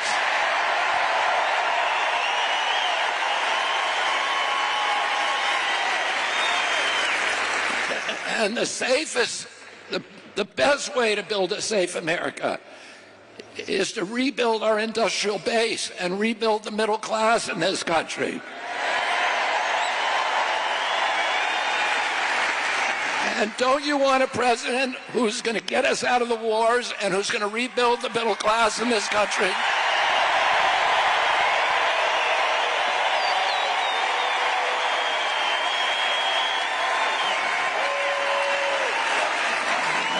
And he told me that he wanted to end the censorship because the whole basis of American democracy is the free flow of information. And we know that a government that can silence its opponents has license for any kind of atrocity. And can you think of any time that you can look back in history and say that the people who were censoring were the good guys? They're always the bad guys, because it's always the first step down that slippery slope to totalitarianism.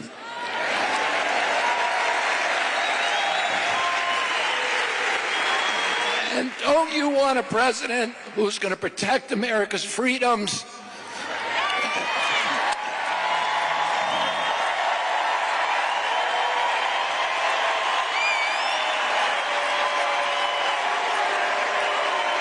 And who is going to protect us against totalitarianism?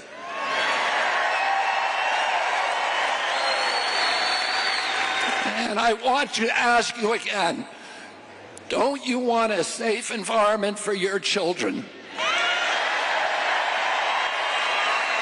Don't you want to know that the food that you're feeding them is not filled with chemicals that are going to give them cancer and chronic disease?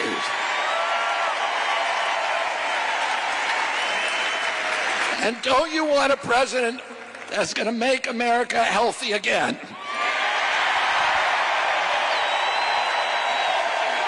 Thank you all very, very much, and God bless you, and God bless America.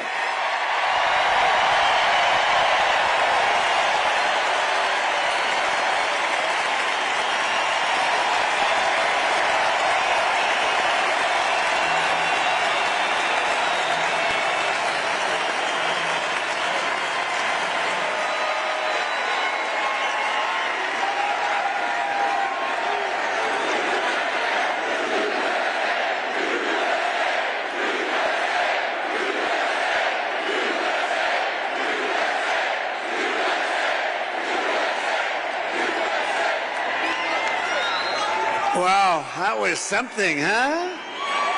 That was something. Fantastic guy. You know, he did well, and the polls are good and all, but you have to remember we have sort of like a two-party system. It was designed that way, and it's awfully tough. And as well as he did, he'd be at 10 and 15 and 16 points sometimes. That's a lot. That's a lot. But if he were in a regular system, like as a Democrat or perhaps as a Republican, but not against me, of course. But if he were in a regular system, there are a lot of people that maybe liked him the best, but they said, we can't vote. So with all of those votes he was getting, he has a lot of votes that he could have gotten. I think he's going to have a huge influence. We're leading now, but I think he's going to have a huge influence on this campaign.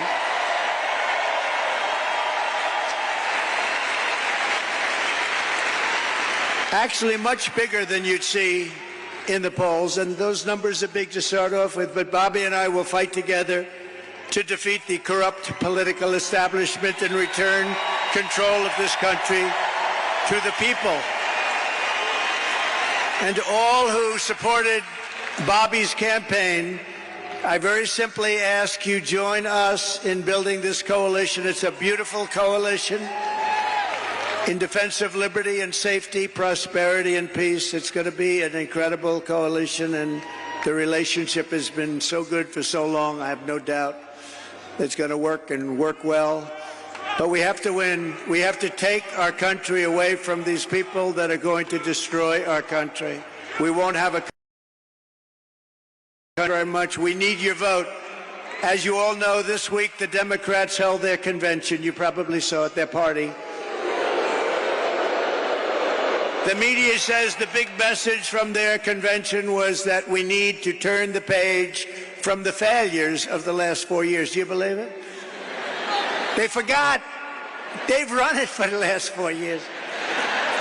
She was saying last night, we will stop the abuse. We will stop the high taxes. I said that you could have done it 3.5 years ago. In fact, you could leave that nice auditorium that you're in and go to the White House right now. You want to have a strong border? All you have to do is say to the incredible Border Patrol, ICE, law enforcement, close the border now. You don't need bills. I did it. And we had the best border in history. Put up that chart. Put it up. That chart. I love that chart. I love that chart. Put it up.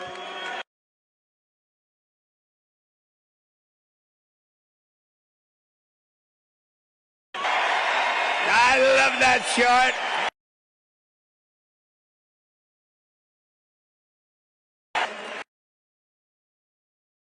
Chart. It shows the least numbers of illegal immigrants pouring into our country. Again, prison. The bottom. That's what I'm talking about. I love you, darling. I love you. I'm going to sleep with that chart tonight, Deb. I'm going to sleep with that chart. Beautiful sight. Look at that. Look at that arrow. And then look what happens when that was my last week in office. And look what happens after I left. It's like a rocket ship. Look at that. Isn't that terrible? No vetting, no checking. We have no idea who they are. They just pour into our country by the millions and millions and millions.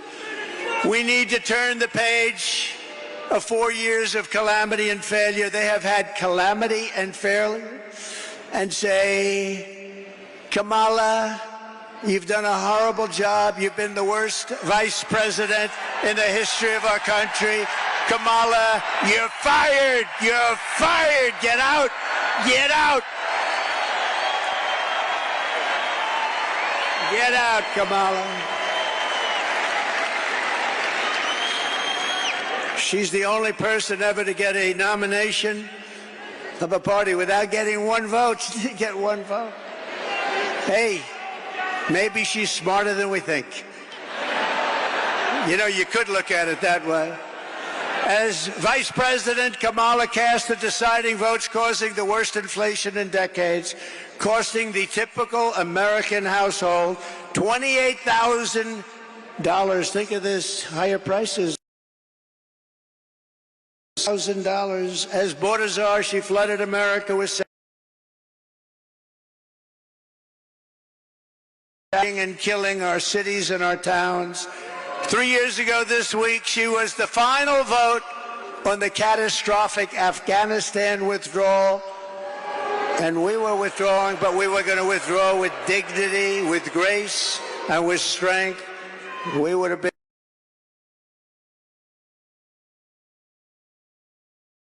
an event in the history of our country leading to her. So that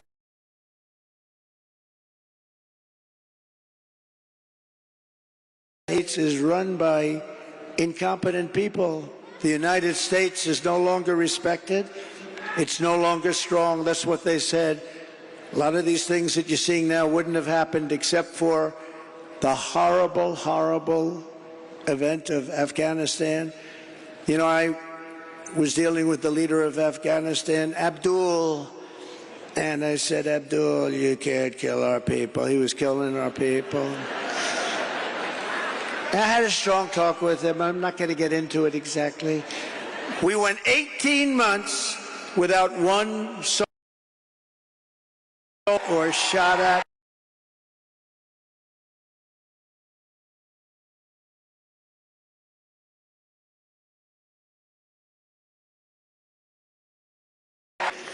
Probably 10 or 12 million more.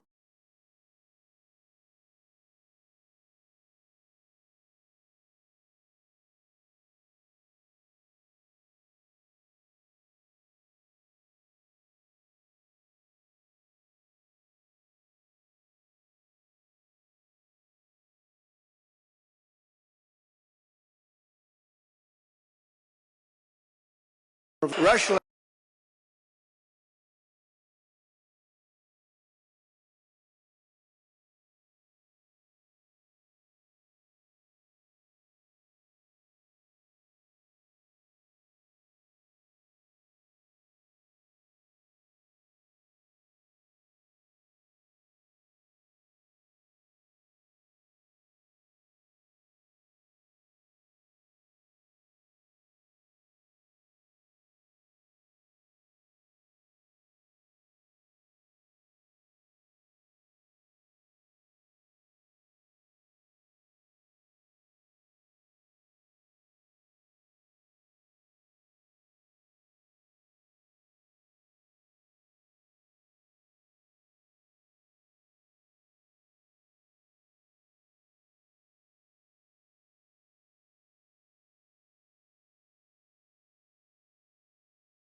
Call up my people. They're knocking the hell out of me, and you say I shouldn't get personal. I have to get personal, don't I? I have to get personal. I have to get personal. But I'm going to do my best. So they're allowed to get personal with me, but I'm not allowed to get personal to them.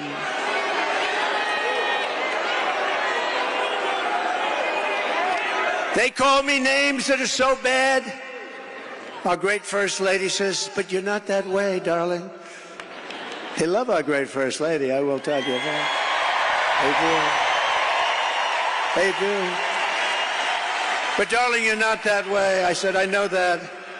And if I say something just slightly out of order, like, she didn't do a very good job last night, please never, ever mention look or anything like that. If you ever say, she didn't look really great, that's the end of your political career, so I wouldn't say a thing like that. How about her opening where she said, thank you, thank you, thank you, thank you, thank you, thank you, thank you, thank you, thank you. I said, what the hell is wrong with her, Deb? Debbie Lesko, she's a winner. Is that Sheriff Joe? Oh.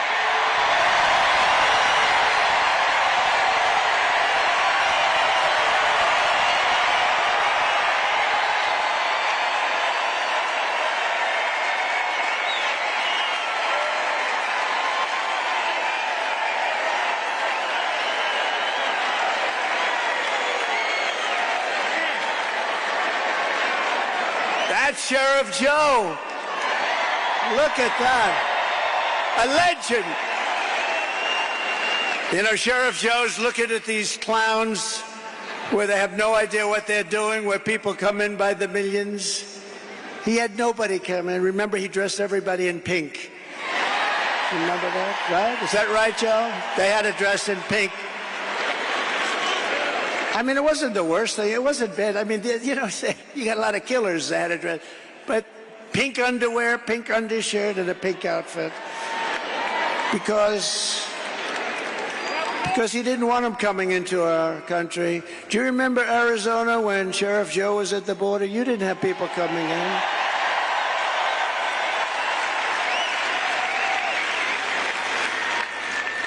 I think for the 1 year he had one person come in, but they got him. Now we have 3 million people coming in through your border. Your border. Oh, through the whole thing, it's ridiculous. It's not. Joe, it's an honor, and I'll tell you, people didn't treat you right. You are a legend, and you did a job like nobody else. True.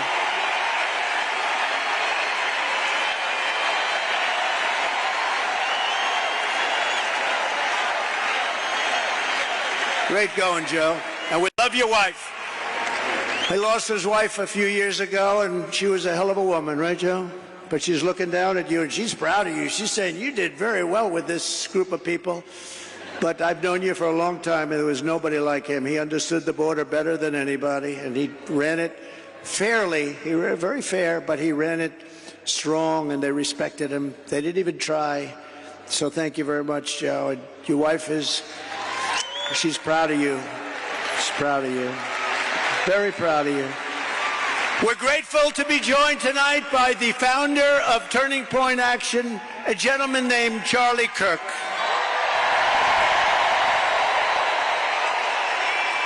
Thank you, Charlie. What a job he does. I said, Charlie, do me a favor. We got this thing won, but do me a favor, make sure they don't cheat. The only way they can do anything is if they cheat like hell, and we've been victims of that. Make sure they don't cheat, Charlie. We don't need the votes. We just want to make sure that they don't cheat. Hello, Sheriff. How are we doing? How are you guys doing? Good. Thank you.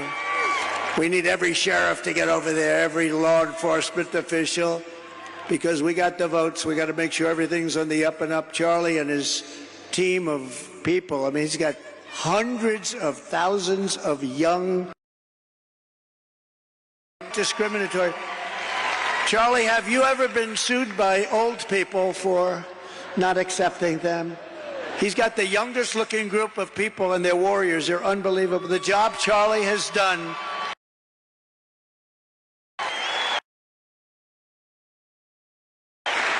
Thank you, Charlie. The job he's done is really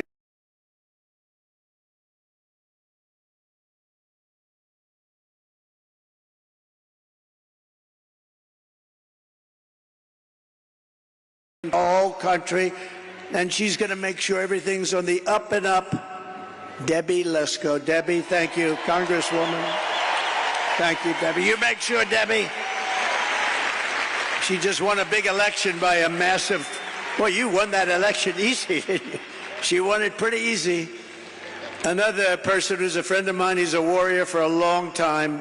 He's great. He loves his state, loves our country. Andy Biggs, Congressman Andy Biggs. Thank you, Andy. Thank you.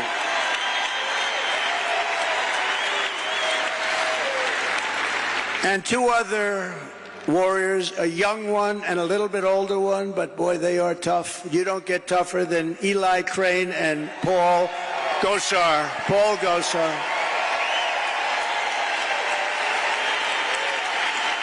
Great. Thank you, Eli. Great. Great. Beautiful. Great people. And the next congressman from Arizona's 8th District, Hamadeh. Wow. He's going to be good for a long time. He's a young gentleman. Great, Abe. Great job. Great job. Great heart. He went through a tough one. Arizona GOP chairwoman, she is doing a job. Gina Swoboda. Gina, she is doing a job. And a very good friend of mine, the next senator from Arizona, I really believe this. Look, she's running against, we don't have to do a big, I was going to bring her up. I was going to say, come on, Carrie, speak. But she just spoke for half an hour. What the hell am I going to do here? But I will tell you, she's running against a guy who's a rubber stamp for, it used to be Biden. Now, who the hell knows? I don't even know. Do we know who it is? Who a rubber stamp for somebody. But Ruben Gallejo is horrible. He's an open borders maniac. He's a defund the police maniac. He shouldn't be allowed to even run in this election against her because Carrie Lake is incredible. She's incredible. She's tough. She's smart. She's got heart.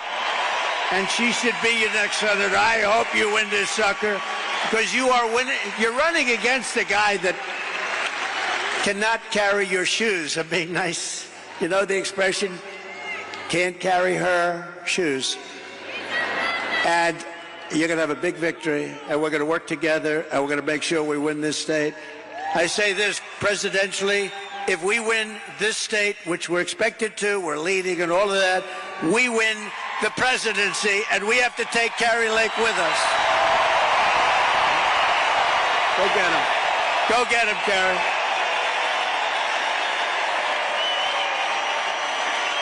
Go get him, Carrie.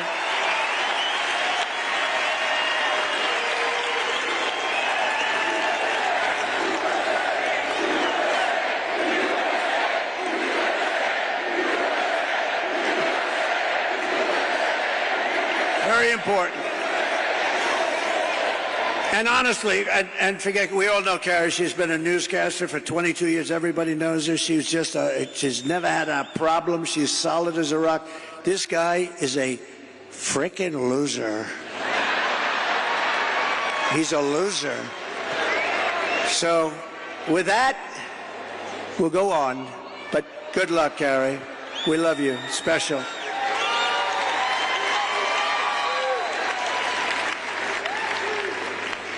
Since Democrats didn't talk about Kamala's horrendous record last night, we will.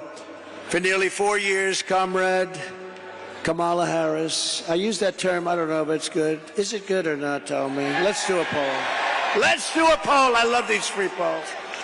Instead of spending $250,000 to a pollster that doesn't even poll, you know what they do? They take your money, they say, let's see, all right, 49 to 50. Well, no, it's one of the greatest businesses in history. I get a free poll here. Do you like the name? She's a radical left lunatic, okay? She's a defunder of the police. She wants to defund all the things that we talk about. Do I call her Comrade Kamala Harris or do I not? Ready?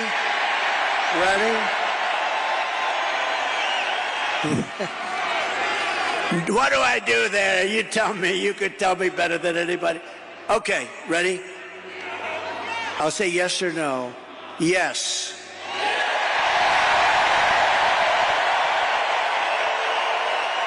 No. Comrade Kamala Harris.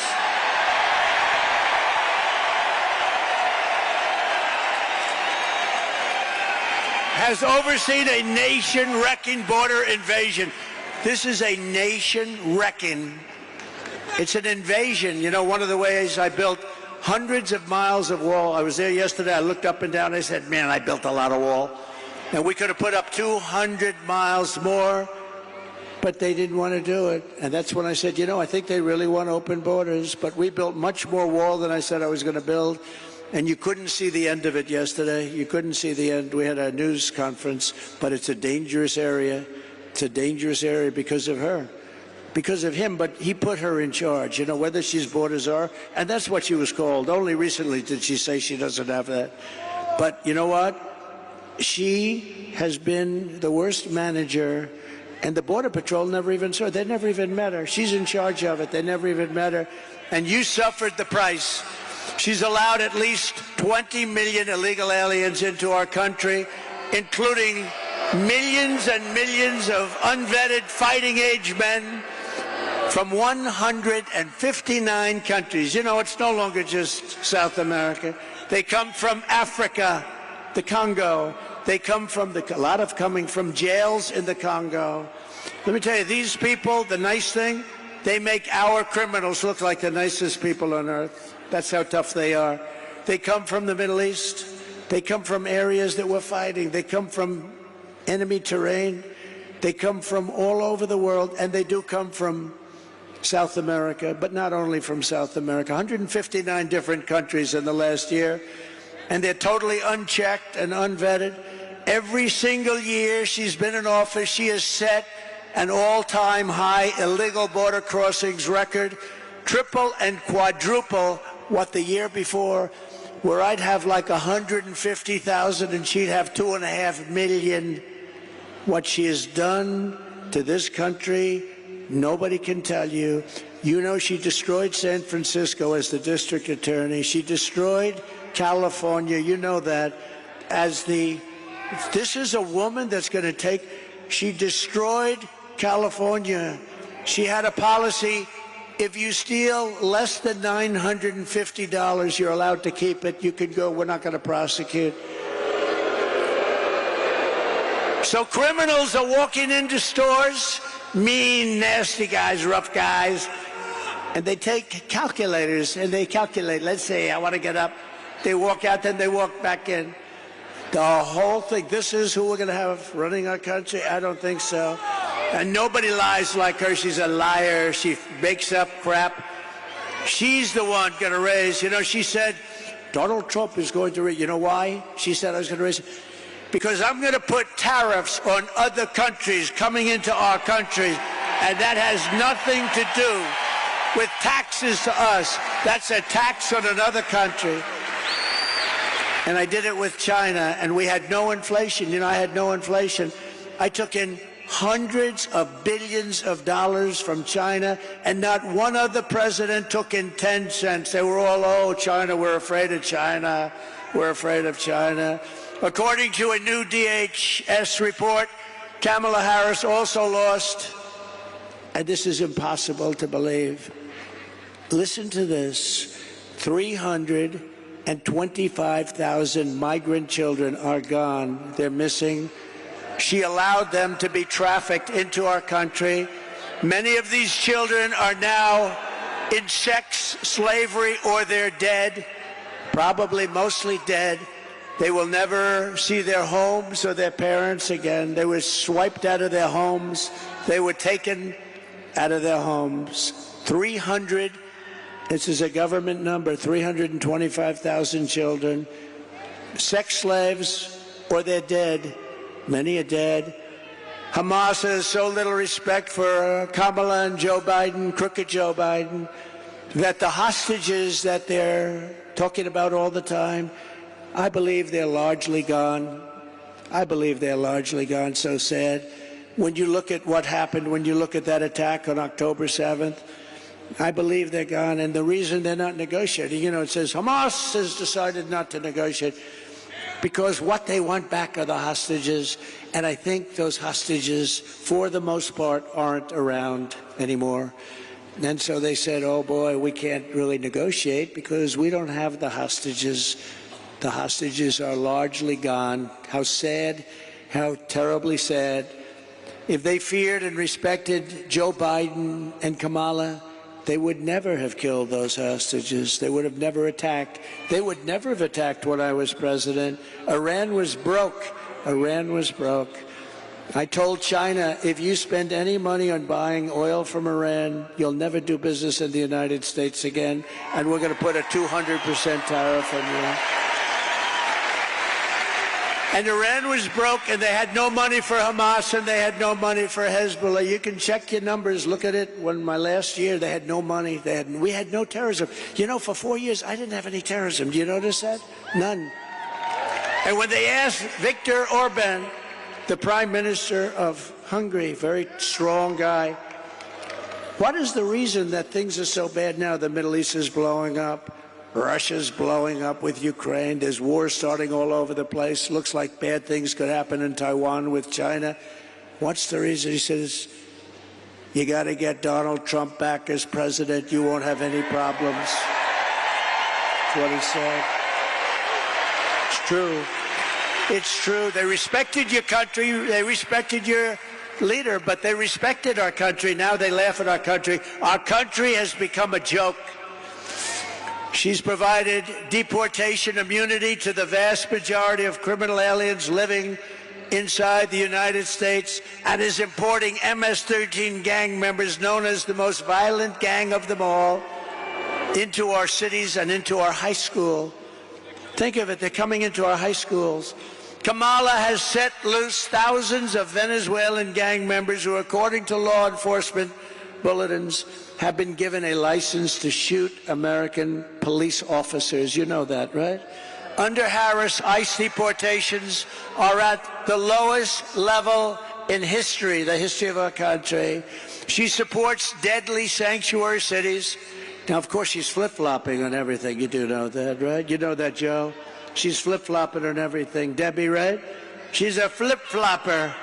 Andy, she's a flip-flopper. She flip-flops on everything.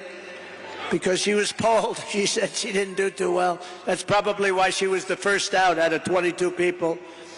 I can't get over it. She was the first failure. And now she's running. Oh, we're going to beat her. I look forward to the debate, too. I do look forward to the debate. Look forward to it.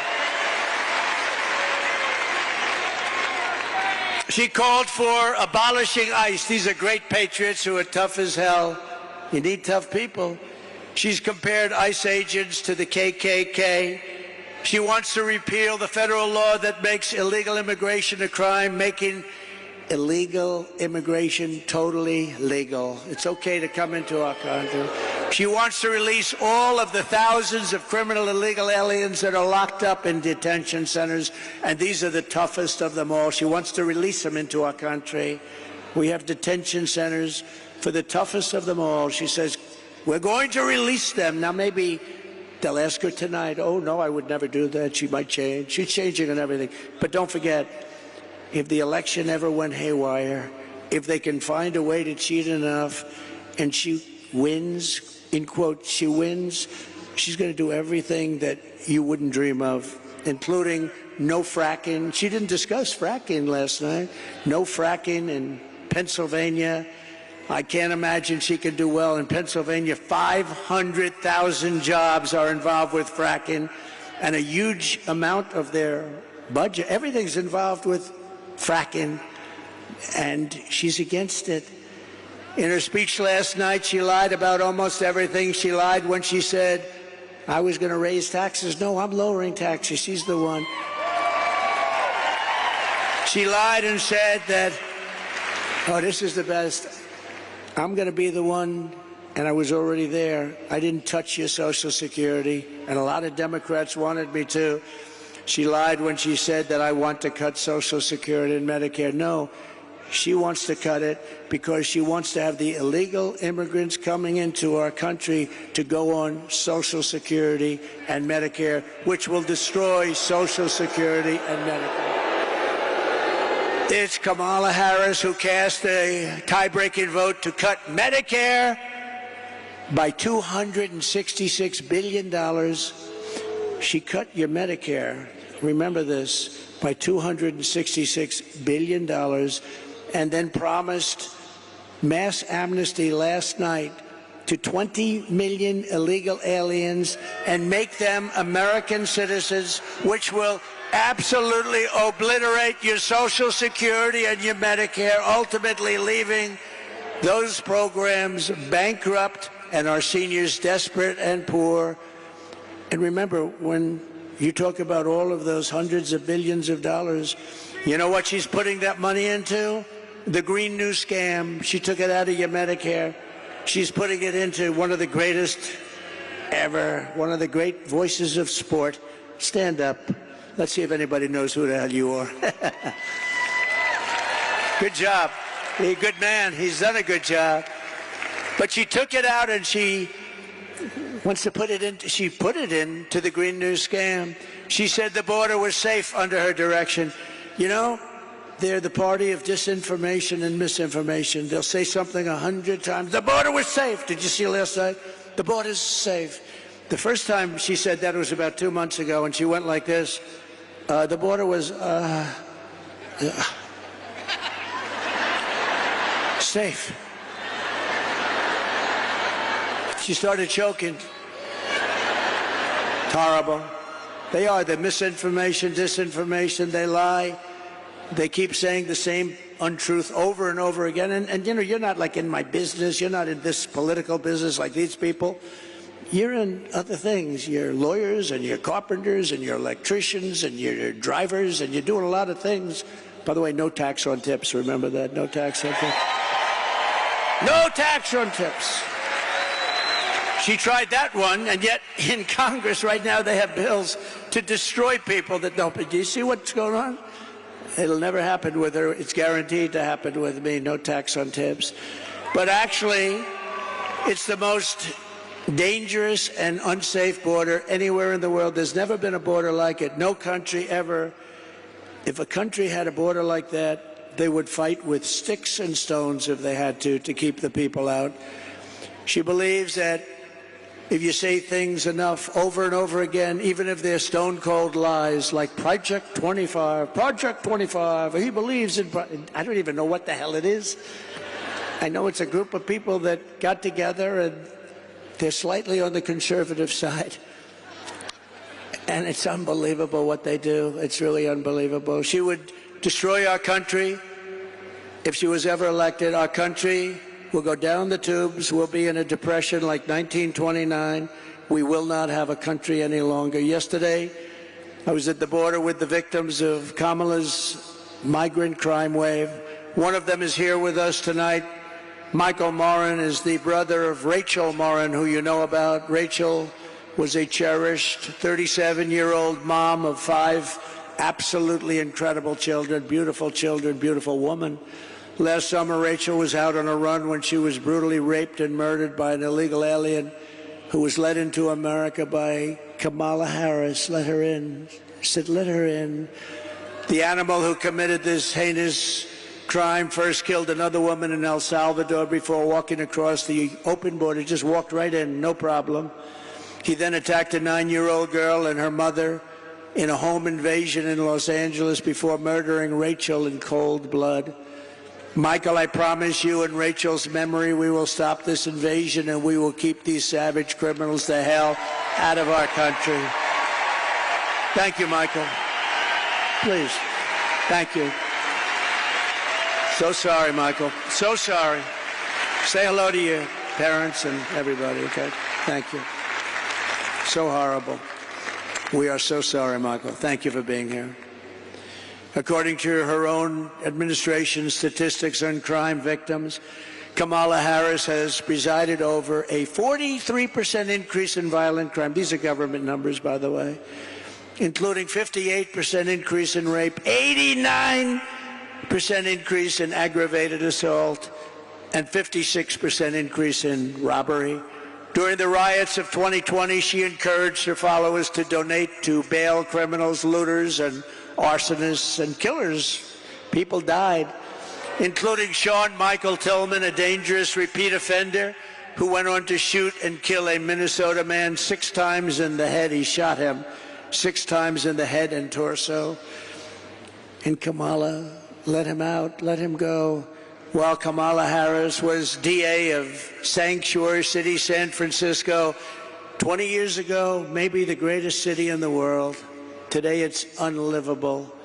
She ignored the pleas of victims' family. Please, please please don't do this to us. And refused to seek the death penalty against an illegal alien MS-13 gang member, one of the worst murderers they've seen in years, who murdered an innocent man and his 2 sons and didn't even remember he did it.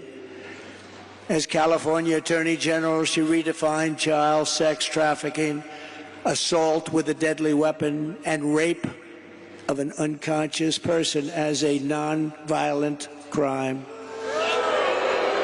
Comrade Kamala Harris destroyed single-handedly, with some help from the worst governor in our nation, Gavin Newsom,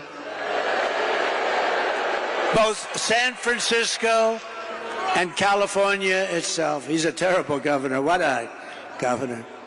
For years, but you know, she might have picked a worse one. If you look at the numbers in Minnesota, we hope we're going to win Minnesota. You know, it hasn't been won since 1972, Richard Nixon. But we're doing well there, too. But the governor is horrible. You know what he did? He approved a bill to give tampons in every young man's bathroom. Right? Think of that. This is what we have. This is our vice president, our potential president. Tampons in boys' bathrooms. For years, Kamala Harris has pushed legislation to strip police officers of protection, trying to bankrupt them and ruin their lives for doing their jobs. No protection, no immunity, no nothing. She even endorsed defund the police. I will never defund the police. I will only fund the police and fund them with plenty of money and pride. I will always back our law enforcement heroes in blue. We are pleased to be joined tonight by the president of the Arizona Police Association, Justin Harris. Oh, no, he's not a relation. Justin, are you a relation?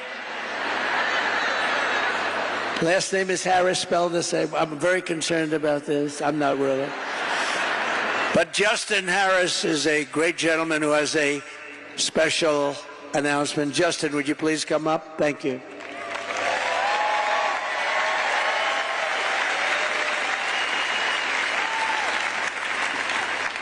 It's an interest. I'm not worried about it. Thank you, great. Thank you, great, sir. Thank you. Thank you. Thank you, sir.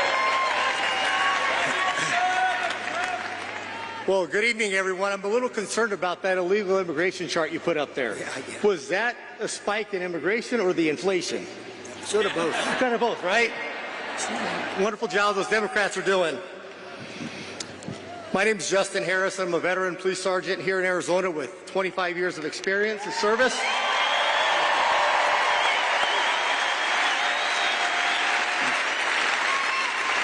And I also have the privilege and the honor to serve as the state president of the Arizona Police Officers Association.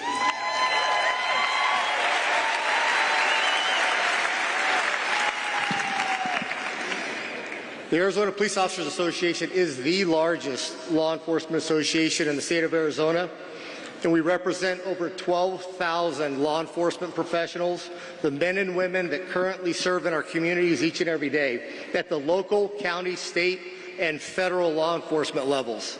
We cover the entire state. And on behalf of the Arizona Police Association, we are proud to welcome President Trump to the great state of Arizona.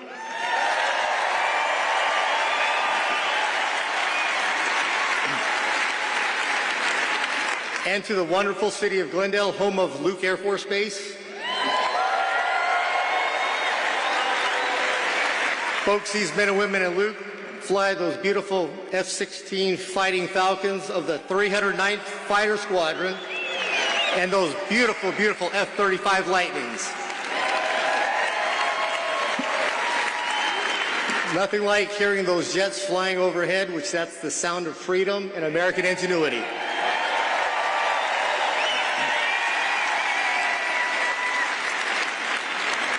Also a special thank you to the Glendale Mayor, Jerry Wires, and the entire City Council for their unwavering support and advocacy for our police officers, active duty military, and our veterans. You're not going to find stronger advocates for our military, our veterans, and our police officers anywhere in the world other than Glendale. Thank you, Mayor and Council.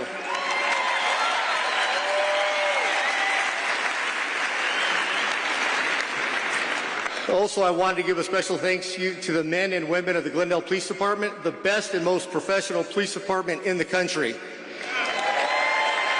Okay, thank you.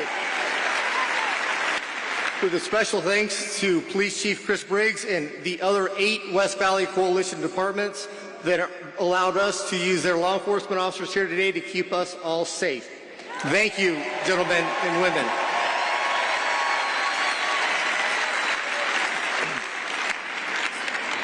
Law enforcement today is perhaps the most complex occupation on earth. It's an honorable profession of service and commitment to others, those who step in the gap between good and evil and to protect our communities, and we do so knowing the risk. Officers are required to make split-second decisions under the most uncontrolled, chaotic, and stressful situations, often at great risk to their own personal safety. Given the literally millions of contacts between officers and the communities annually, with a few exceptions, officers make those decisions correctly as trained and in accordance with the law. But high profile does not mean high frequency. Currently, in this day and age of instant information, social media, and videos, there's an unrealistic expectation of absolute perfection. It is not possible to be perfect every time because we hire from the human race. People are not perfect. Good people can make mistakes. However, the constant orchestrated villainization of police officers has eroded the public's trust. It has encouraged an air of obstinance, disrespect, and assaultive attitudes and behavior towards police officers. What was that name we called her? Was that Comrade Kamala? Was that what it was?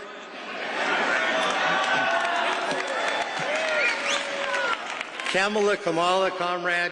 Well, what we do know is she supported defunding the police, and the best term is they wanted to reimagine policing. I don't know what that means. She is part of the radicalized movement to degrade public safety and make our communities less safe. In contrast, under President Trump's first term in office, he always had our backs. Thank you for that. Thank you.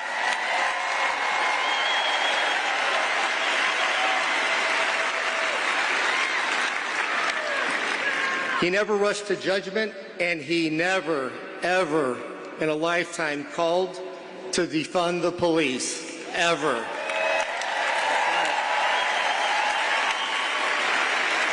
And we owe him a debt of gratitude for that. Let's also forget, when President Donald Trump was president, he closed the borders and locked the door.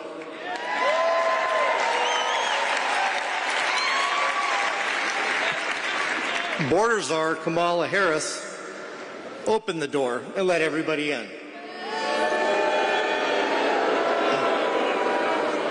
Border czar Kamala Harris is allowing millions of illegal immigrants into this country, turning each and every state into a border state and flooding American streets with drugs and crime. The Democrats haven't quite figured this out yet, but it's not rocket science. But open borders equals more crime. Close the border.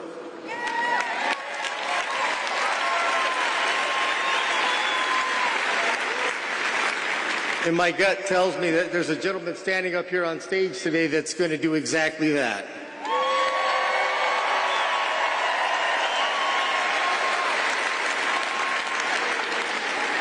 President Donald Trump has in the past and will again make America great again by tackling lawlessness head on.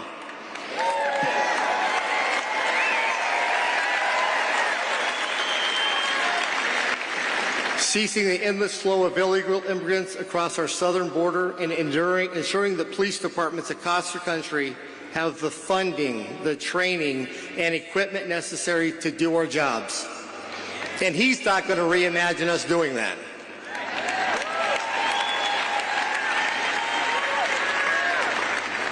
President Trump will stop the multi-million-dollar illicit trade that occurs each and every day at the border. Thanks to Comrade Kamala, with these open borders, the only group that she's enriched is the Mexican cartels, which have expanded over 160 countries across the world. They've done this by using human beings and human trafficking and treating them like dogs. The flow of illegal drugs in this country is unmatched in history. And they also have illegal vaping devices that are harming our communities and killing our kids, all being imported from China through the cartels. This has to stop. Kamala Harris, as borders are, deliberately obliterated the U.S. border to flood the country with illegals. They canceled the wall. They implemented catch and release and terminated Remain in Mexico and effectively shut down ICE, pulling those agents off of the front line, putting them in administrative duties to do paperwork and change diapers. Meanwhile, the front door of our country is wide open. President Trump will stop this.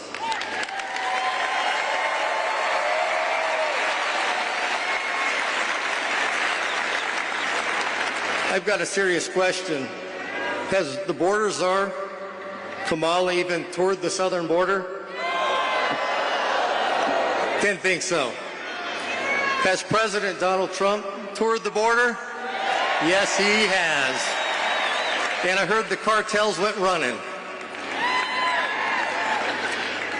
On average, there's over 5,000 illegal immigrants are being released into the country every day. Our country.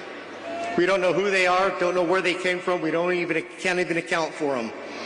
For 38 straight months, the monthly border encounters have been higher than even the highest month seen under the Trump administration. You can't tell me this isn't being done deliberately, because it is.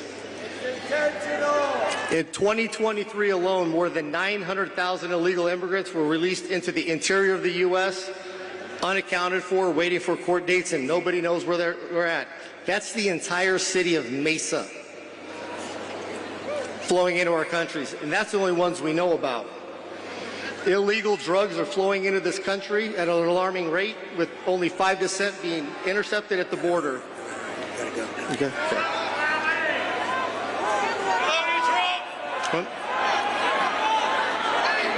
You got it. Folks, let me finish up here, please. This country, our family, our communities, and everything that each of us holds dear and near to our hearts cannot endure another 4 years of a clueless president that cares more about the color of her curtains than the safety and prosperity of our great country and its people. It is clear who supports law enforcement, law and order, and that's President Trump.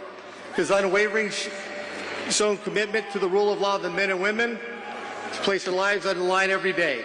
So if you support national security and want to secure our borders, vote Trump.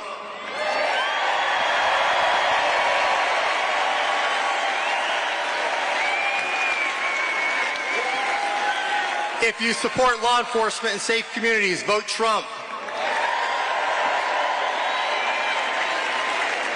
If you support getting our country back on track and making America great again, vote Donald J. Trump for president.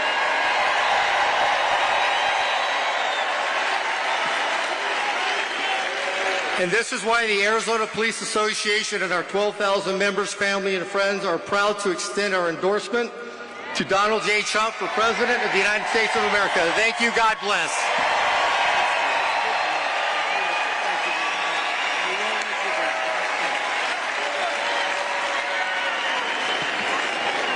Thank you very much. Wow, that's a great endorsement. Means a lot. So just in closing, I want to say that from the moment we take back the White House from Kamala Harris and crooked Joe Biden, crooked is a $4 bill. Used to say $3 bill. Now we say $4 bill. I believe we're going to have the 4 greatest years in the history of our country. Starting on day 1, I will seal the border and stop the migrant invasion of our country. We will carry out the largest deportation operation in American history, larger even than President Dwight D. Eisenhower in the 1950s, who was a big believer in borders. We will defeat inflation and we will make America affordable again. You're going to have an affordable country again. We will make America the dominant energy producer in the world by far. It won't even be close. Remember, as I always say, we have more liquid gold under our feet than any other country in the world, including Saudi Arabia, including Russia. And we will use it to reduce taxes and energy costs for our people. We will reduce your energy bills in 1 year by more than 50%. That's here and that's everywhere in the country. And that includes heating, air conditioning, electricity, and gasoline for your car. I will turn the United States into a manufacturing superpower more than it has ever been, ever before. We will bring back jobs to America. We will no longer allow foreign countries to take our jobs and to steal our wealth. We will make our own products and we will buy far less from foreign countries than we are buying right now. We're going to make it here. Other countries that make us pay a tax to do business with them will be charged the same tax when they send their product into the United States. It'll be called the Trump Reciprocal Trade Act. And if China or any other country charges us a 100% tax or tariff, then we will charge them a reciprocal tariff of 100 or 200%. In the words of a great president, William McKinley, the protective tariff policy of the Republicans has made the lives of our countrymen sweeter, brighter, and it's the best our citizenship and our civilization can ever have.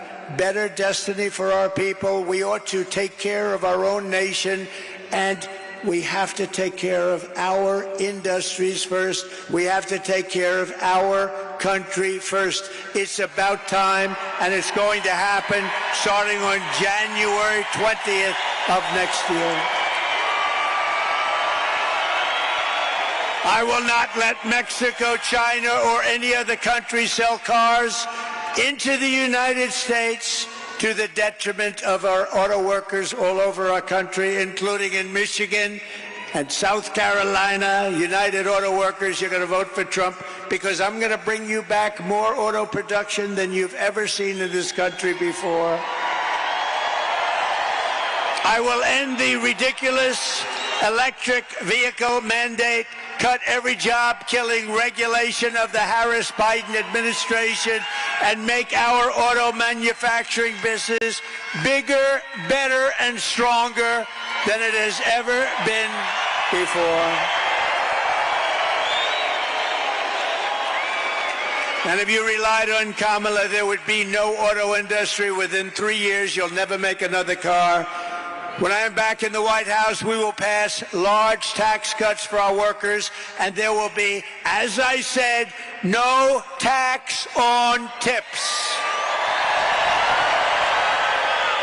And that means if you're a restaurant worker, a bartender, hospitality worker, caddy, barber, mover, driver, or anyone else who relies on tip income, Your tips will be 100% yours to keep. You will no longer be harassed by your government.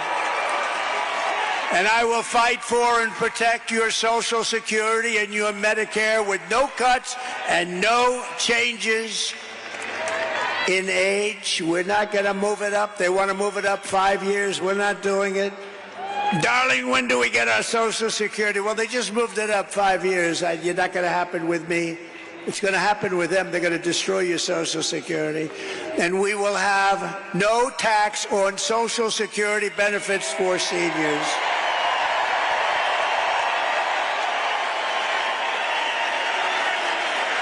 They destroyed our seniors and everyone else with their horrible inflation, and then they give you small dollars with Social Security and they want you to pay tax. I don't know. We don't need it. We can do it. We have so much else, including that liquid gold. Oh, we're going to go hunting for liquid gold.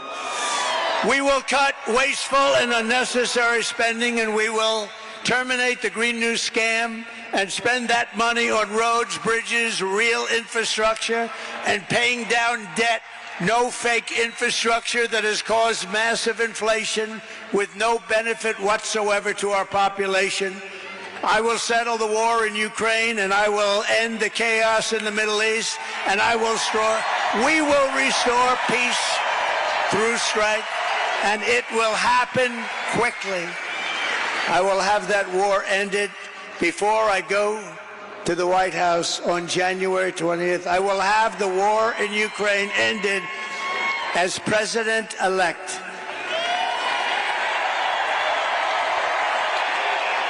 And we will end the weaponization of government against the American people, including myself, by the way. They've weaponized the government against the political opponent. Can you imagine? But you just saw we won the big case down in Florida. Everyone said, oh. They weaponized it. They got their Justice Department to go after their political opponent, but they're not doing well. I'm the only one that ever happened to where my numbers went up. What do you think about that, Mr. Congressman? I don't think it's ever happened. They go after me and my numbers go up. Somebody's got to explain this. We will rebuild our cities, including Washington, D.C., making them safe, clean, and beautiful once again. And we will keep the U.S. dollar as the world's reserve currency, because right now it is under siege.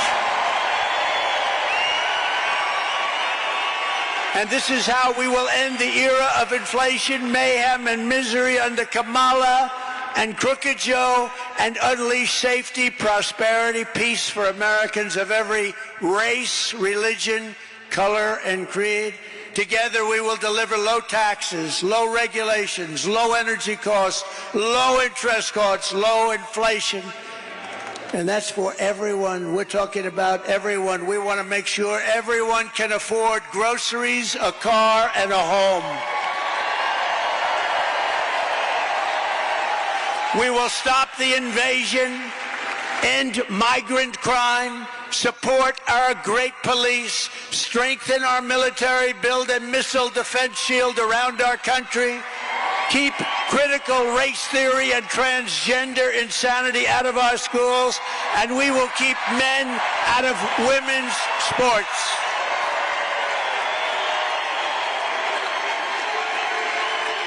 We will defend the Second Amendment, and we're going to restore. Those people don't allow it. The fake news doesn't allow it. We will restore free speech in our country, and we will secure our elections, Mr. Congressman. Everyone will prosper, every family will thrive, and every day will be filled with joy and opportunity and hope. But for that to happen, we must defeat Kamala Harris, a new name. We must stop her country-destroying liberal agenda once and for all. We have to put an end to it. So get your friends, get your family, register, volunteer, and get out to vote. We want a landslide that is too big, too rigged, too big, too rigged. Right? Right, Deb?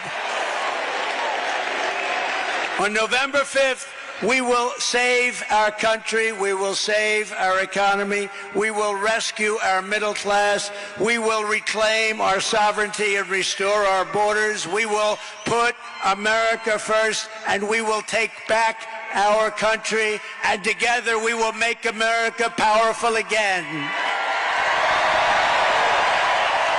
We will make America wealthy again. We will make America strong again, so strong. We will make America proud again. We will make America safe again. We will make America free again. And we will make America great again. God bless you all.